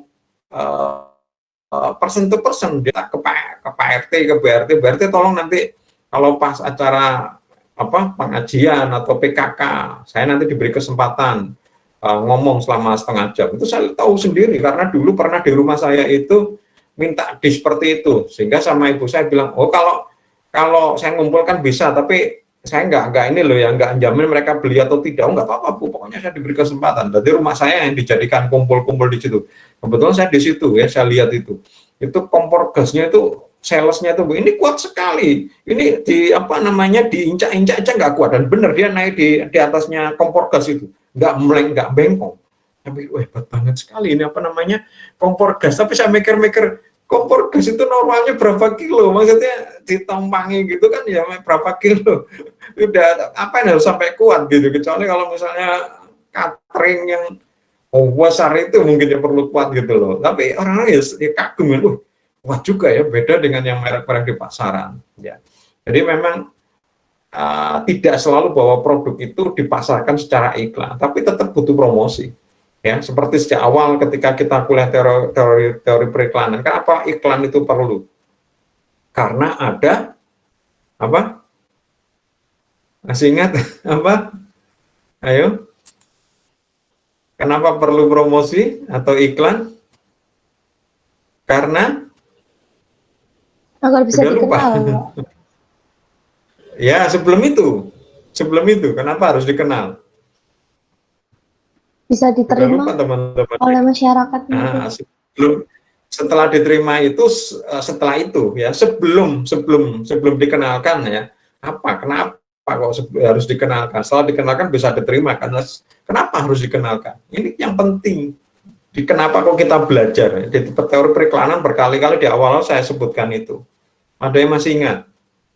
Siapa yang kemarin ikut periklanan saya? Semuanya yang ikut periklanan saya ini ya. Saya lupa ini. tadi Edwin? Oh iya. Apa tuh? Tio, ayo kamu harus lebih kapal, kamu sudah 2 kali malah. Yang lainnya sekali, kamu 2 kali. Kenapa kita perlu kayak begitu? Beriklan, promosi. Kenapa? Mencari Mungkin itu, laba, Pak. Ya, itu. mencari laba. Iya, Pak. Kenapa? Mencari laba. Loh, itu tujuannya. Oh, Ya, kenapa kita perlu sampai seperti itu? Supaya apalah orang repot itu ya. Ada awal pasti saya jelaskan. Paling pasti ingat kalian. Menjual produk, Pak. Karena di dunia ini tidak ada sesuatu tanpa persaingan. Ya kalau misalnya produk itu tanpa persaingan, ya ngapain saya harus promosi, beriklan, memperkenalkan diri, ngapain? Dia beli sesuatu itu pasti punya aku, nggak perlu saya promosi, ngapain? Tapi karena persaingan, nggak hanya produk saya, bahkan mungkin banyak sekali. Ya saya perlu promosi, perlu mengenalkan diri supaya mereka milih saya, gitu. Karena apa? Pilihannya banyak. Tapi kalau nggak ada persaingan, ngapain saya promosi? Mereka pasti beli kita tanpa promosi. Contohnya dulu yang dalam teori periklanan saya berikan contoh ya. Contoh adalah misalnya PLN. Ya, udah PLN ini nggak pernah dulu sampai sekarang promosi. Nggak pernah promosi, ngapain promosi? Wong belinya tetap pasti di PLN. Sejelek apapun, semopong apapun, maksudnya cek jumungkelnya apapun itu tetap nggak PLN gitu. Ya, contoh yang zaman dulu lagi ya, zaman dulu tapi sekarang sudah enggak. BBM itu belinya di Pertamina. Pertamina nggak beriklan karena apa? Nggak ada pesaing. Cuma sekarang memang ada pesaing ya, ada Petronas dibuka, Shell dibuka, AKR dibuka. Dulu ya cuma hanya Pertamina, jadi nggak perlu beriklan. Ya, jadi memang kita juga akan melihat di situ. Ya, makin banyak persaingan ya harus semakin banyak promosi. Contoh seperti sabun itu banyak sekali, mie instan itu banyak, semakin banyak pesaingnya kayak minuman mineral itu atau minuman teh atau apa, semakin banyak kompetitornya, harus semakin beriklan ya, karena kalau enggak kita nggak akan dibeli ya. Oke, saya lanjutkan. Nah, umur dan tahap daur hidup ya, tahap daur hidup keluarga, tahap-tahap mungkin dilalui keluarga sesuai kedewasaannya. Jadi ada masih anak-anak, kemudian remaja, dewasa gitu ya, terus kemudian tua kayak gitu. Atau mungkin keluarga kecil, masa anaknya masih kecil, sudah keluarga anaknya sudah SD, anak-anaknya yang sudah SMP, anaknya mungkin sudah kuliah, atau mungkin anaknya sudah berkeluarga. Ini juga pengaruh juga ini ya, pengaruh juga. Jadi kebutuhan keluarga yang anak-anaknya masih SD dengan keluarga yang anak-anaknya kuliah sudah berbeda. Contoh ya, saya aja dulu masih anak-anak itu masih SD, saya langganan majalah anak-anak itu, Mombi itu. Terus kemudian saya belikan majalah Kuat, bukan belikan loh, saya langganan. Ya, terbit tiap bulan. Bukan bobo, Pak.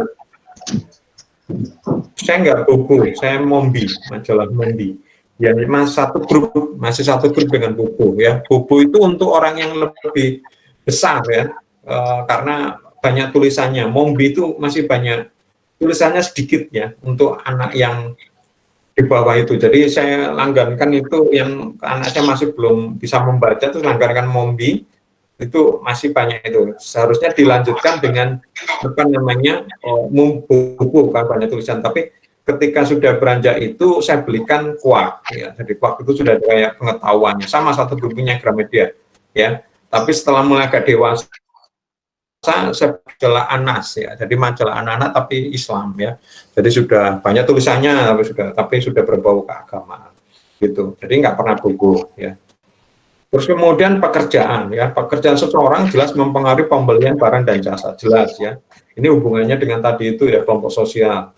Kemudian situasi ekonomi, ya jelas situasi ekonomi pengaruh terhadap pendapatan pribadi, tabungan. Contoh misalnya sekarang ini pandemi ya, pandemi ini banyak orang yang terpengaruh ya. Contoh misalnya transportasi lah gampangannya ya, transportasi misalnya sepele, misalnya pilot ya, banyak pesawat yang di cancel karena jumlah penumpang turun.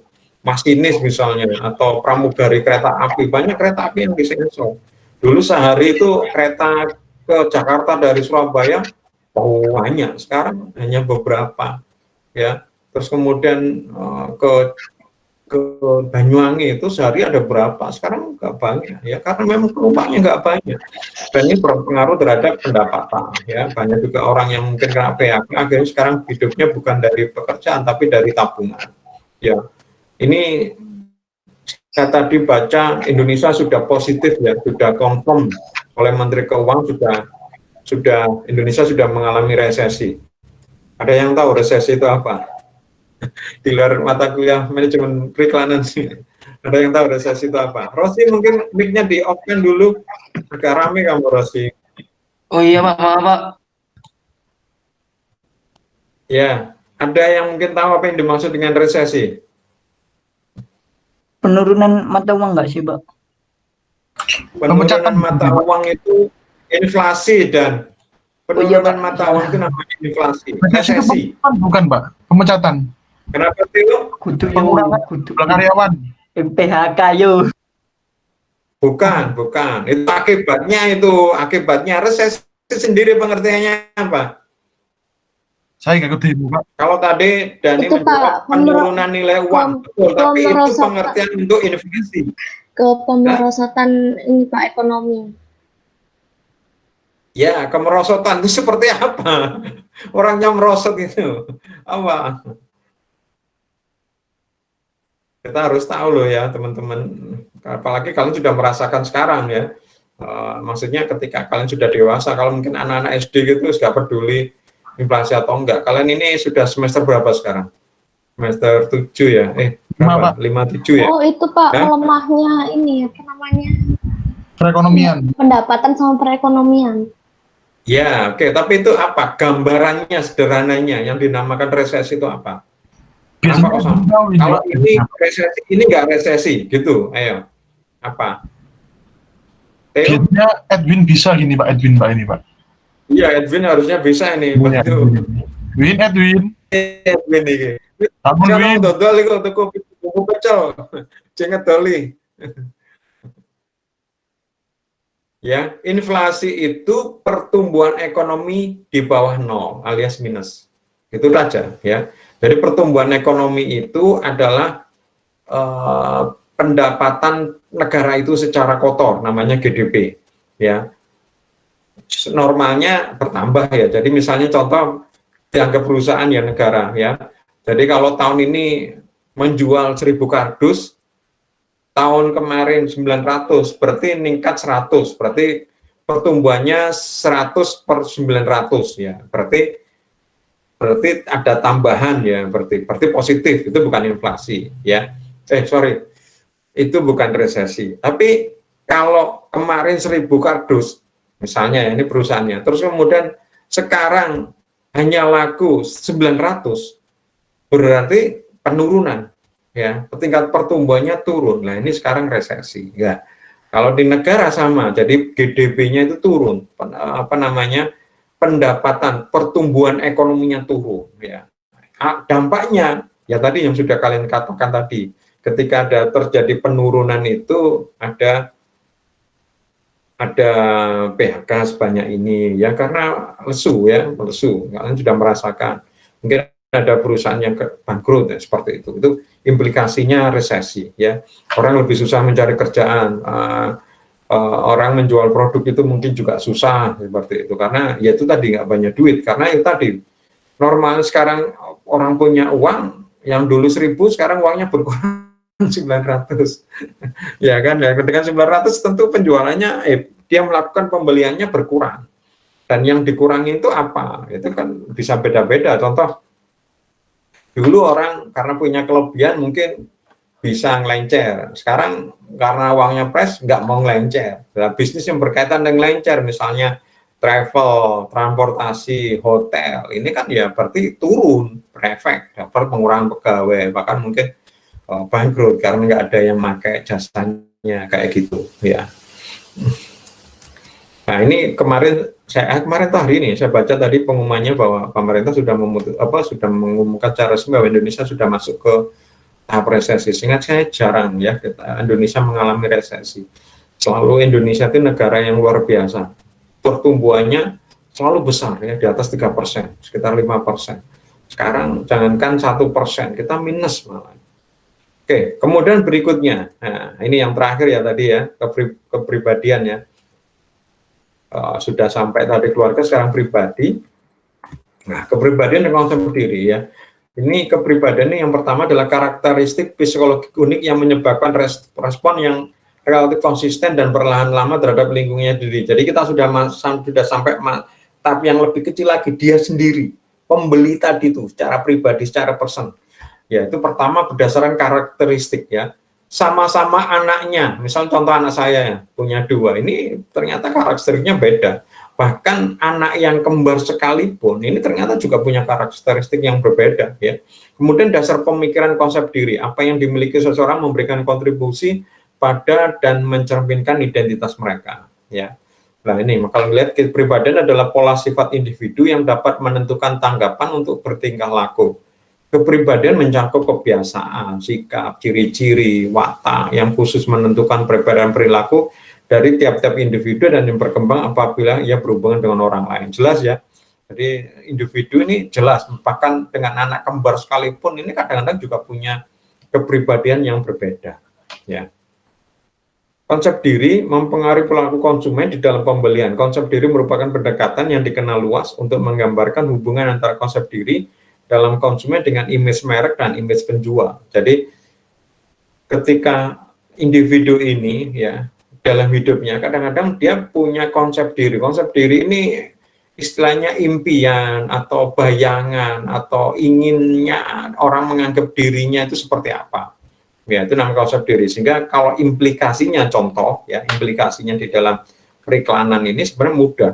Ya, ini bagaimana ketika produk ini disampaikan lewat iklan, ini membentuk konsep diri. Ya, membentuk konsep diri, dan ketika orang yang dituju ini ternyata sesuai dengan produk ini akan dibeli. Yang paling sering saya ceritakan adalah misalnya rokok. Ya, rokok. Ketika rokok ini saya posisikan, kalau merokok ini jago, kelihatan seperti maco, cowok yang apa ya, kelihatan jantan gitu ya, seperti kayak di koboi ya, orang apa ini rahangnya keras ya, masih ada bekas-bekas kelihatan seperti apa, kumis, brewok, tapi sudah dicukur tapi nggak bersih, jadi ada seperti itu ya. Kelihatan keras, gak banyak omong gitu ya. Apa yang dilakukan itu seperti kayak memang seorang lelaki sejati lah. Ketika orang kepinginnya seperti itu karena mungkin badannya krempeng, sakit-sakitan, ketika merokok itu konsep dirinya itu seperti itu ya. Atau mungkin ada rokok ya yang memposisikan kalau merokok ini adalah orang-orang yang sukses ya, pakai jas, presentasi ya, sebelum presentasi ke klien naik mobil mewah gitu ya, setelah kerja pulang mendengarkan musik klasik, makan di restoran mahal, didampingi pacarnya yang pakai gaun yang panjang yang mahal. Lah itu kan ketika merokok, wah saya ini orang sukses. Nah, ini contoh aplikasinya di dalam iklan. Makanya produk ini sebenarnya gak ada.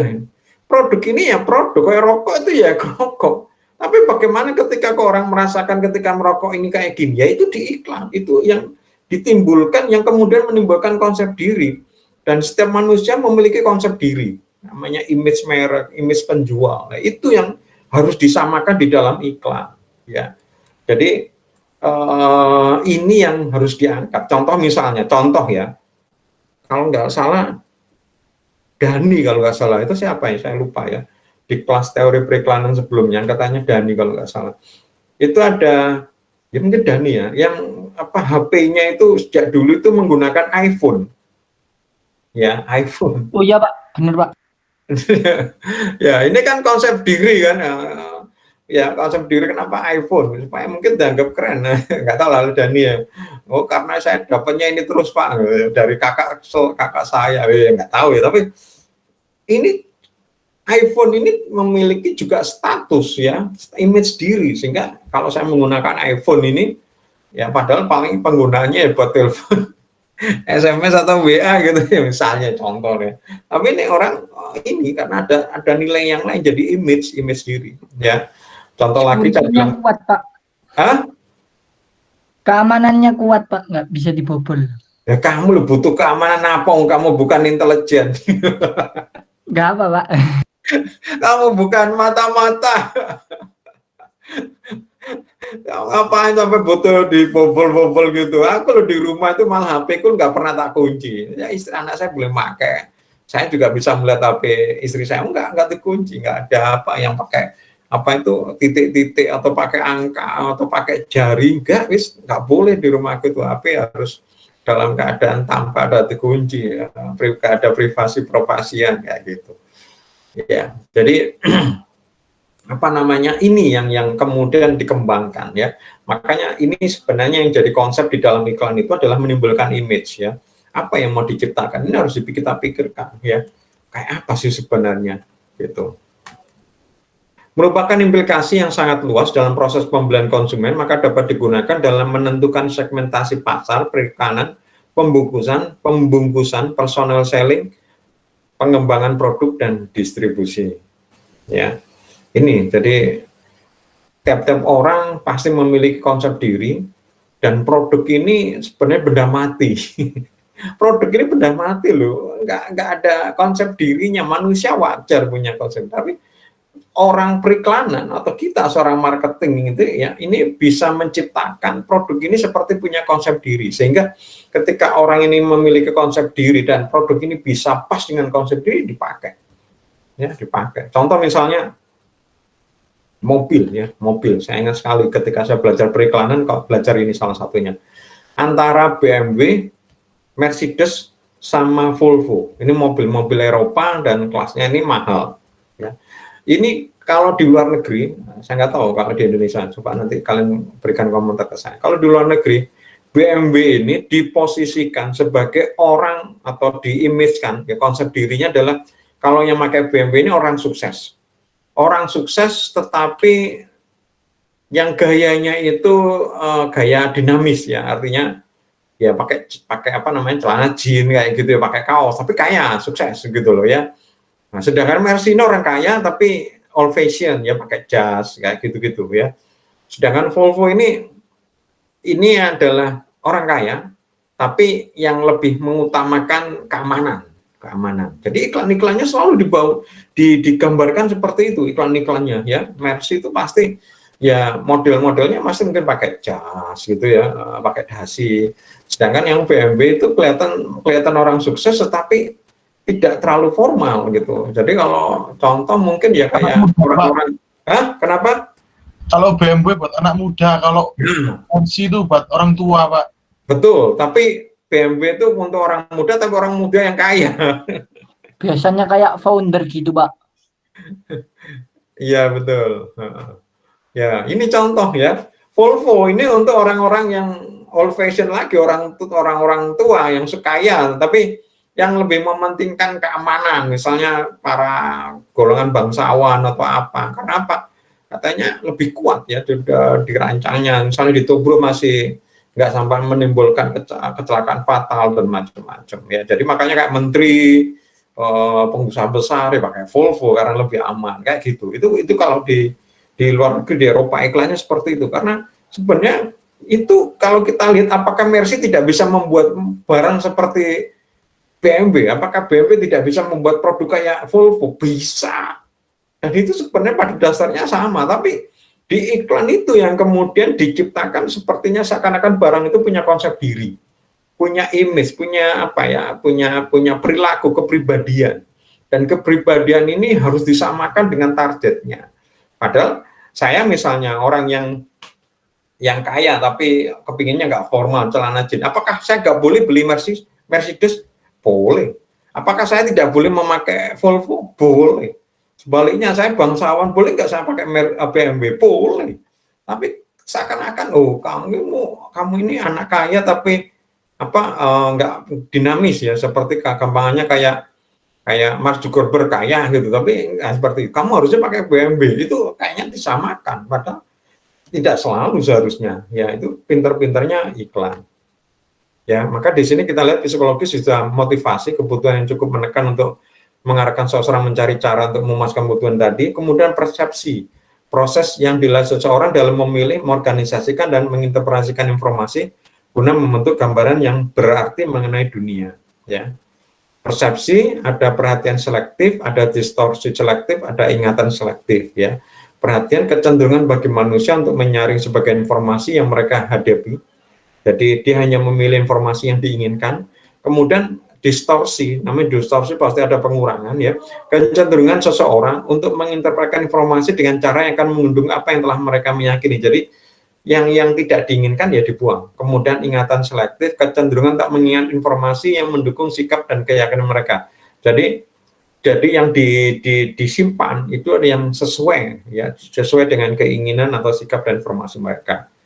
Ya, setiap orang mempunyai beberapa kebutuhan yang ingin dipenuhi. Suatu kebutuhan menjadi dorongan atau motif apabila kebutuhan itu muncul hingga mencapai taraf intensitas tertentu motivasi. Ya, motif itulah perilaku konsumen dimulai. Konsumen akan selalu berusaha untuk memenuhi dan memuaskan kebutuhannya. Jadi motivasi merupakan suatu dorongan kebutuhan dan keinginan individu yang diarahkan pada tujuan untuk memperoleh kepuasan. Oke, mungkin kalian baca lagi di rumah. Kita teruskan lagi besok, masih sama dengan perilaku konsumen atau faktor-faktor yang mempengaruhi perilaku. Jadi materi ini tinggal sedikit sebenarnya. Besok kita lanjutkan, terus kemudian saya berikan materi lagi yang hampir sama juga dengan ini. Tapi intinya 2 hari ini kita belajar tentang apa sih sebenarnya yang mempengaruhi. Kenapa? Karena iklan ini sebenarnya harus sama. Ya, iklan ini harus sama dengan itu, dengan keputusan memberi, apa yang mempengaruhi faktor ya. Kalau dulu saya ceritakan bahwa mendekati cewek gitu, contoh kita kan harus paham cewek itu seperti apa, kesukaannya apa, tidak sukanya apa, kalau makan apa, kalau musik siapa penyanyi favoritnya, kan kayak gitu kan. Nah, sama seperti kita juga mau menjual produk kita pada seseorang, kita juga harus tahu ya, supaya kita mendapat hatinya yang dari pembeli. Kalau cowok mendekati cewek, ya kita harus bisa mendapat hatinya juga, kita harus tahu sesuatu dia, sama, kita juga seperti itu. Namanya perilaku konsumen seperti, intinya seperti itu sebenarnya. Tapi kita akan belajar lebih detail. Oke, ada pertanyaan? Halo, kok diam semua ini? Belum ada, Pak. Masih aman lah. Gak tahu besok, Pak. Iya, Pak. Oh, ini saya ya banyak kayak mendongeng gitu sampai temenggengan sama dongeng saya, nggak ada pertanyaan. Oh, enggak, Pak. Kita itu merenungkan materinya, terus besok nanti bertanya-tanya semua gitu loh, Pak, besok. Alhamdulillah kalau Theo seperti itu. Saya mendengarkan kok, Pak. Iya, Pak. Menghayati, Pak, menghayati. Jadi besok itu tinggal tanya-tanya, Pak. Nanti malam itu kita berpikir, oh apa yang kurang, oh nanti saya mau tanya Pak Yusuf gitu, Pak. Oke. Ya, jadi kita lanjutkan besok ya. Pak, ada tugasnya nggak ada ya, masih besok mau kuliah lagi diberi tugas ya, masa bisa ngerjakan cuma semalam. Alhamdulillah.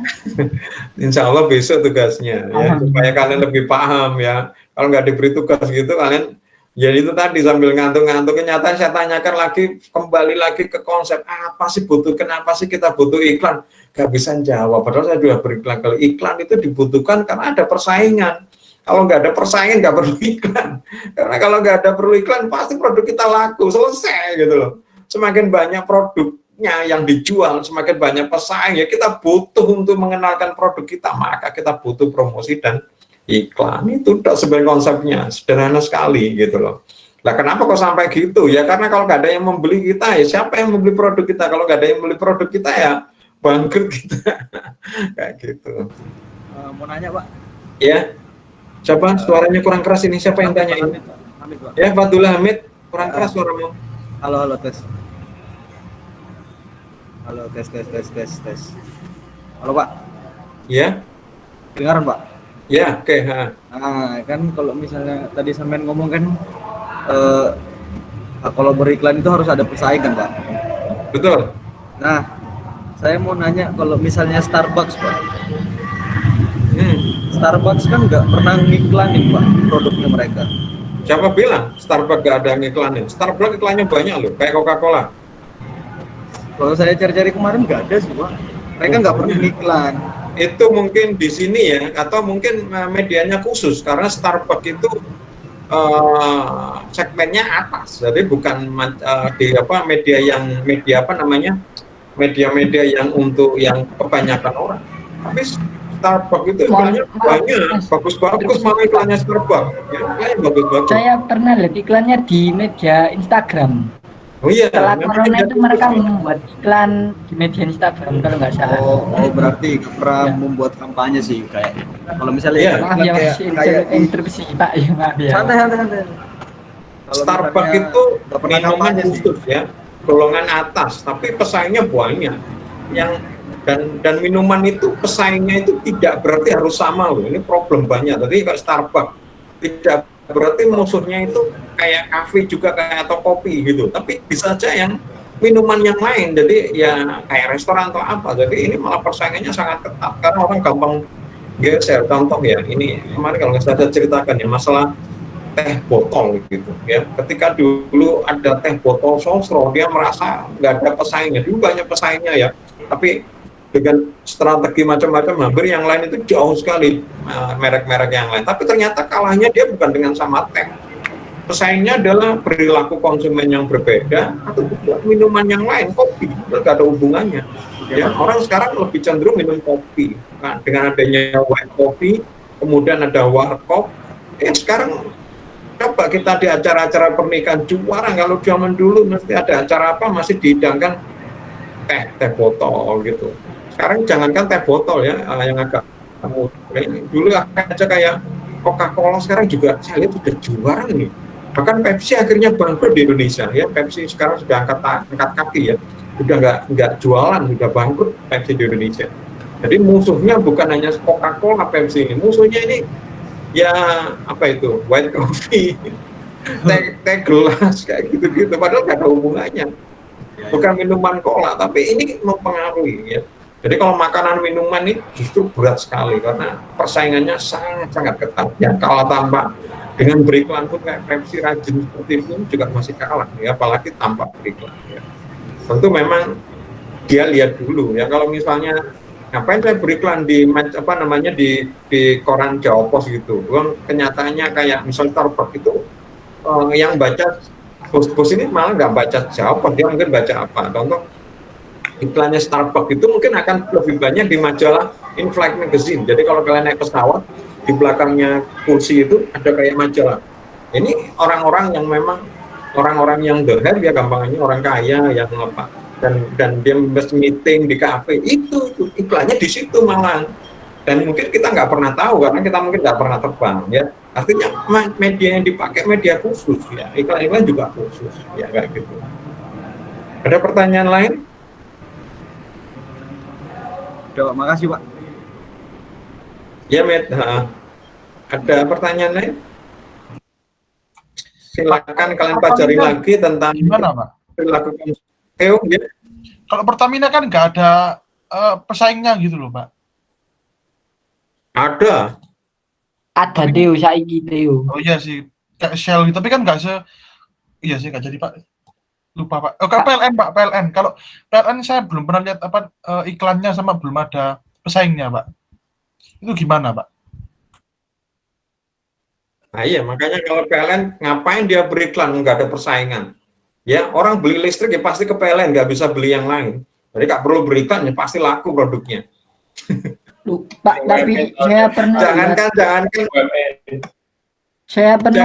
kayak beriklan. itu Pak, beriklan. Banyak daerah yang minta listrik, PLN-nya belum bisa memenuhi. Jadi kebutuhannya ini masih banyak, dia masih belum mampu. Nggak beriklan, langsung minta listrik aja banyak, apalagi nanti beriklan. Oh, saya berikan diskon pendaftar, tambah buyar.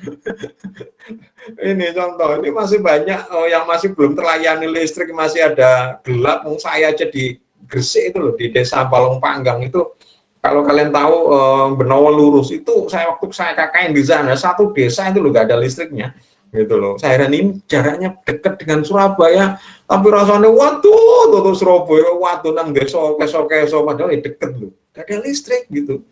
Ya, apalagi tadi siapa Dani mau ngomong apa? Kan saya pernah lihat kantor pajak itu pernah beriklan, Mbak. Itu fungsinya seperti apa ya? Ya, kantor pajak beriklan karena bukan dia itu bersaing dengan pajak yang lain. Persaingannya adalah sikapnya. Jadi iklan kan banyak tujuannya kan. Ya, tidak berarti harus menjual produk, tapi iklannya pajak ini adalah perilakunya. Orang-orang ini malas bayar pajak gitu loh. Orang-orang malas melaporkan pajak gitu ya. Atau apa ya, nggak jujur membayar pajak lah. Ini iklannya ini bagaimana jujur, kemudian mau melaporkan, kemudian mau bayarkan. Coba aja sekarang kita lihat aja satu kampung, coba ditanya satu-satu ya tetangga kalian. Tanya aja yang sudah kerja-kerja bapak-bapak gitu. Pak punya NPWP nggak? Nggak semua punya NPWP. Kesadaran itu masih belum banyak. Padahal tagline-nya kalau nggak salah pajak itu orang bijak taat bayar pajak. Berarti nggak bayar pajak itu bukan orang bijak loh, tapi cuek aja orang bapak. Kan kayak gitu ya kan. Berapa banyak yang kemudian mau bayar pajak ya. Kalau jarang itu, kalau nggak kepepet misalnya perusahaannya sendiri yang daftar, tapi kalau dia sendiri kalau bisa ada pilihan nggak mau bayar pajak. Nah, makanya iklannya tujuannya adalah kesadaran untuk bayar pajak itu. Jadi saya bilang tadi iklan itu punya fungsinya masing-masing ya. Nggak berarti bisa harus beli produk, tetapi mencapai tujuan yang diinginkan. Contoh misalnya kayak caleg tadi, ya bukan berarti barangnya caleg dibeli, wong dia nggak punya barang, tapi dipilih. Pajak, ya kepinginnya perilakunya berubah, ya ini bayar pajak. Gitu. Tapi bagus pertanyaan Mudan. Ada lagi yang lain? Tapi kenapa kok busway itu nggak ada iklan ya Pak ya? Kan biar banyak orang sing pergi nggak pakai angkutan umum, pakai bemo, tapi pakai bis yang Transjakarta, Sidoarjo itu loh Pak. Kan kok ada iklannya Pak ya? Kenapa Theo nggak diiklankan aja Pak, dijual Pak? Ya nggak boleh begitu Edwin. Gini loh, Theo kalau dijual itu, diiklankan itu artinya ya dipasarkan. Tapi Theo ini nggak usah diiklankan aja. Cewek-cewek yang antri aja banyak, apalagi diiklankan. Nggak ada Pak, nggak ada Pak. Wong. Jahat ada yo. Ya Allah, Theo jual Pak, yang beli tuh pasti itu Pak. Kebingungan mau dijadiin Theo tuh mau dijadiin apa? Gigi loh. Berarti kamu harus kemas Theo, iklanmu harus kamu kemas disesuaikan targetmu siapa. Kamu ingin cewek seperti apa? Lah itu harus konsep dirinya cewek yang kamu inginkan itu seperti apa? Itu kamu harus memposisikannya itu konsep dirinya sama dengan konsep dia. Misalnya, oh cewek yang saya inginkan tuh biasanya cewek yang senang humor ya. Kamu kesankan bagaimana kelihatan kamu itu seperti humoris gitu. Ya ini gunanya periklanan sebenarnya. Makanya dulu senang periklanan ini bisa digunakan untuk semuanya ya. Artinya nggak hanya sekedar untuk kuliah ini, tapi bisa untuk banyak hal ya. Ya contoh kalau misalnya kalian berorganisasi, bagaimana supaya misalnya saya ingin jadi ketua atau pimpinan ini, bagaimana saya orang-orang milih saya. Nah ini supaya apa yang dianggap orang lain supaya cocok saya dianggap sebagai ketua. Ini apa konsep diri yang dibangun seperti apa kayak gitu ya. Banyak ya, termasuk misalnya saya butuh duit untuk kegiatan saya ini, saya minta ke orang tua bagaimana caranya. Ini harus bagaimana memajukan. Ini juga iklan sebenarnya, iklan semua. Jadi nggak sekedar cuma jualan produk, ilmunya sama semuanya sama. Mendekati cewek itu sebenarnya juga iklan. Konsep diri. Masalahnya Theo itu tanya sebuah mata kuliah Pak, perkara cewek itu Pak. Bukan. Kan namanya usaha. Nah, Theo itu nggak laku Pak, makanya promosi Pak. Oh, bukan gitu. Yo Theo, tak jupukno gitar yo. Nyanyi yo. Ya, oke. Tugas kalian malam ini silakan di-download itu dipelajari ya. Terus kemudian silakan tambah lagi materi-materi perilaku konsumen. Insya Allah nanti malam juga saya upload lagi untuk besok. Kalau enggak ya besok pagi. Tapi kita masih sama melanjutkan tentang perilaku konsumen. Jadi ini sesuatu yang menarik ya, sekali lagi Karena iklan ini pada dasarnya harus sama. Kalau kita nggak memahami itu ya nggak bisa. Iklan apapun sebagus apapun kalau tidak sampai memutuskan untuk membeli ya percuma. Oke, terima kasih teman-teman. Kita sudah kuliah hampir 2 jam kurang 5 menit. Saya terima kasih. Sore ini luar biasa. Nggak tahu berarti enak kuliah sore ya kayaknya ya. Pak, iya Pak, ya sudah ganti sore aja Iya Pak. Pak, habis sore Pak. Jumatan Pak. Pak. Iya, kayak jadi penyiar gitu ya, ngomong sendiri gitu. Kalian cuma dengerin gitu ya. Ini sore luar biasa kayak di Kalau kelas. pagi itu masih ngantuk-ngantuk gitu loh, Pak. Kalau Nek pagi pagiku itu nggak kalau cangkep, Pak. radio dari penyiar kabeh ngono kabeh. Tak celui kabeh gak ono sing metu suarane. Kita celui mah belum ada sing keluar ini. Kenapa ini? Kayak Iin tadi ada tapi enggak keluar Iya, Pak. suaranya. Oh iya. betul. Pak, kalau Bapak. Pak, tiba-tiba bahas iklan berat, Pak. Tiba-tiba iklan. Ya, Monggo. oke. Ya, ilmu ini sebenarnya bisa digunakan ya, apalagi sekarang ini kalian bisa bisnis ya. Contoh, misalnya, toh nggak merugikan ya, artinya kalian mau bisnis apa, kemampuan kalian mendesain, jual aja bagaimana supaya orang mengaku atau menganggap kalian bisa dianggap sebagai seorang profesional, itu beriklan juga. Ya, nggak ada salahnya. Saya punya kakak kelas itu, saya punya kakak kelas. Ada kakak kelas kalian yang bisnisnya itu apa freelance ya. Jadi dari cari project di internet ya, terus kemudian dapat duitnya itu dalam bentuk dolar ya, sama dia dikumpulin sama dia ya. Kemarin cerita uangnya baru dicairkan ya, jadi udah bukan rupiah lagi dari project kalian. Desain kayak gitu, tapi hampir dari internet dapat duitnya dolar ya, dolar, jadi disimpan ya di kayak di apa ya, depositnya gitu ya, kayak apa kayak GoPay kayak apa OVO kayak gitu ya. PayPal, Pak. Hah?